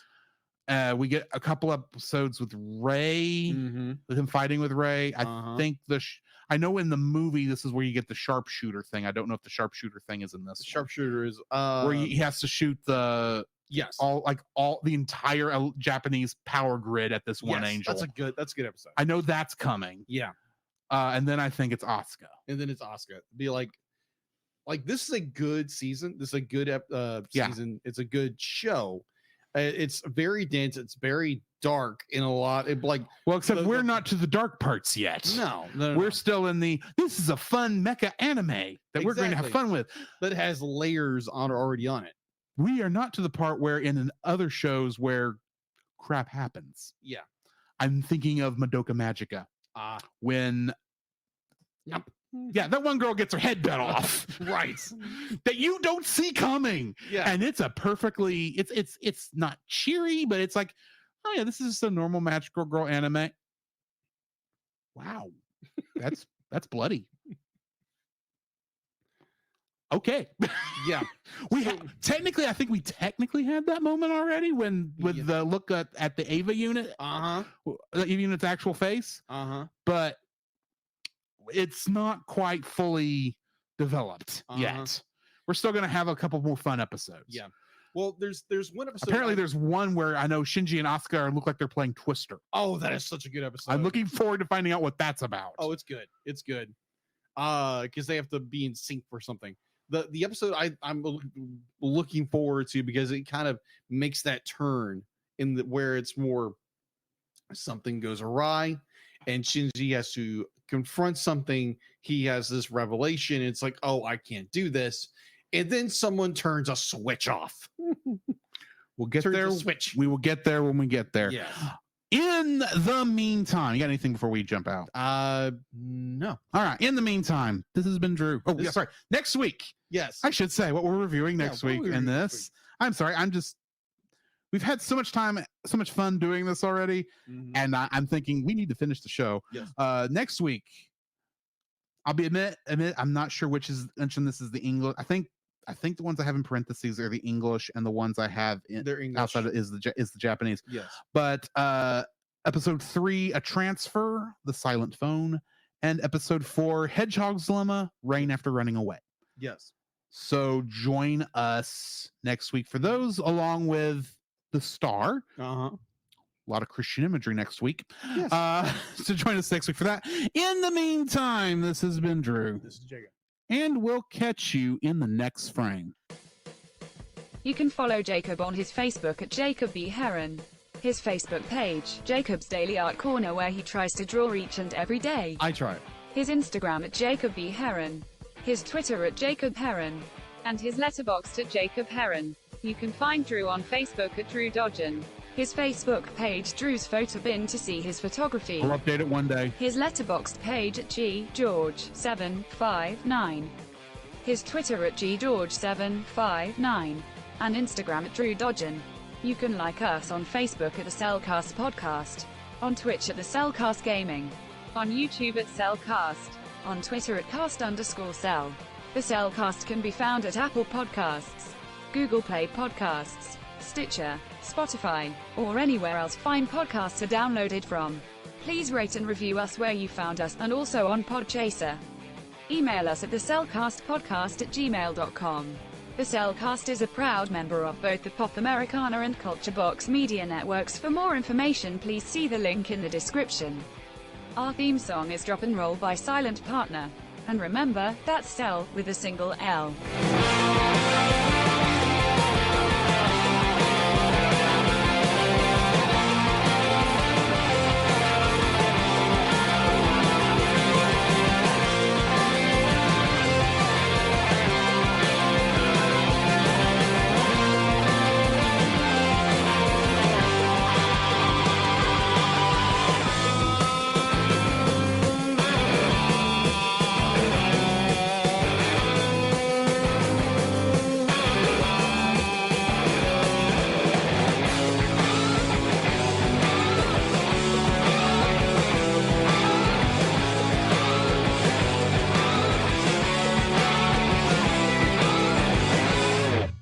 Emmett, get in that robot.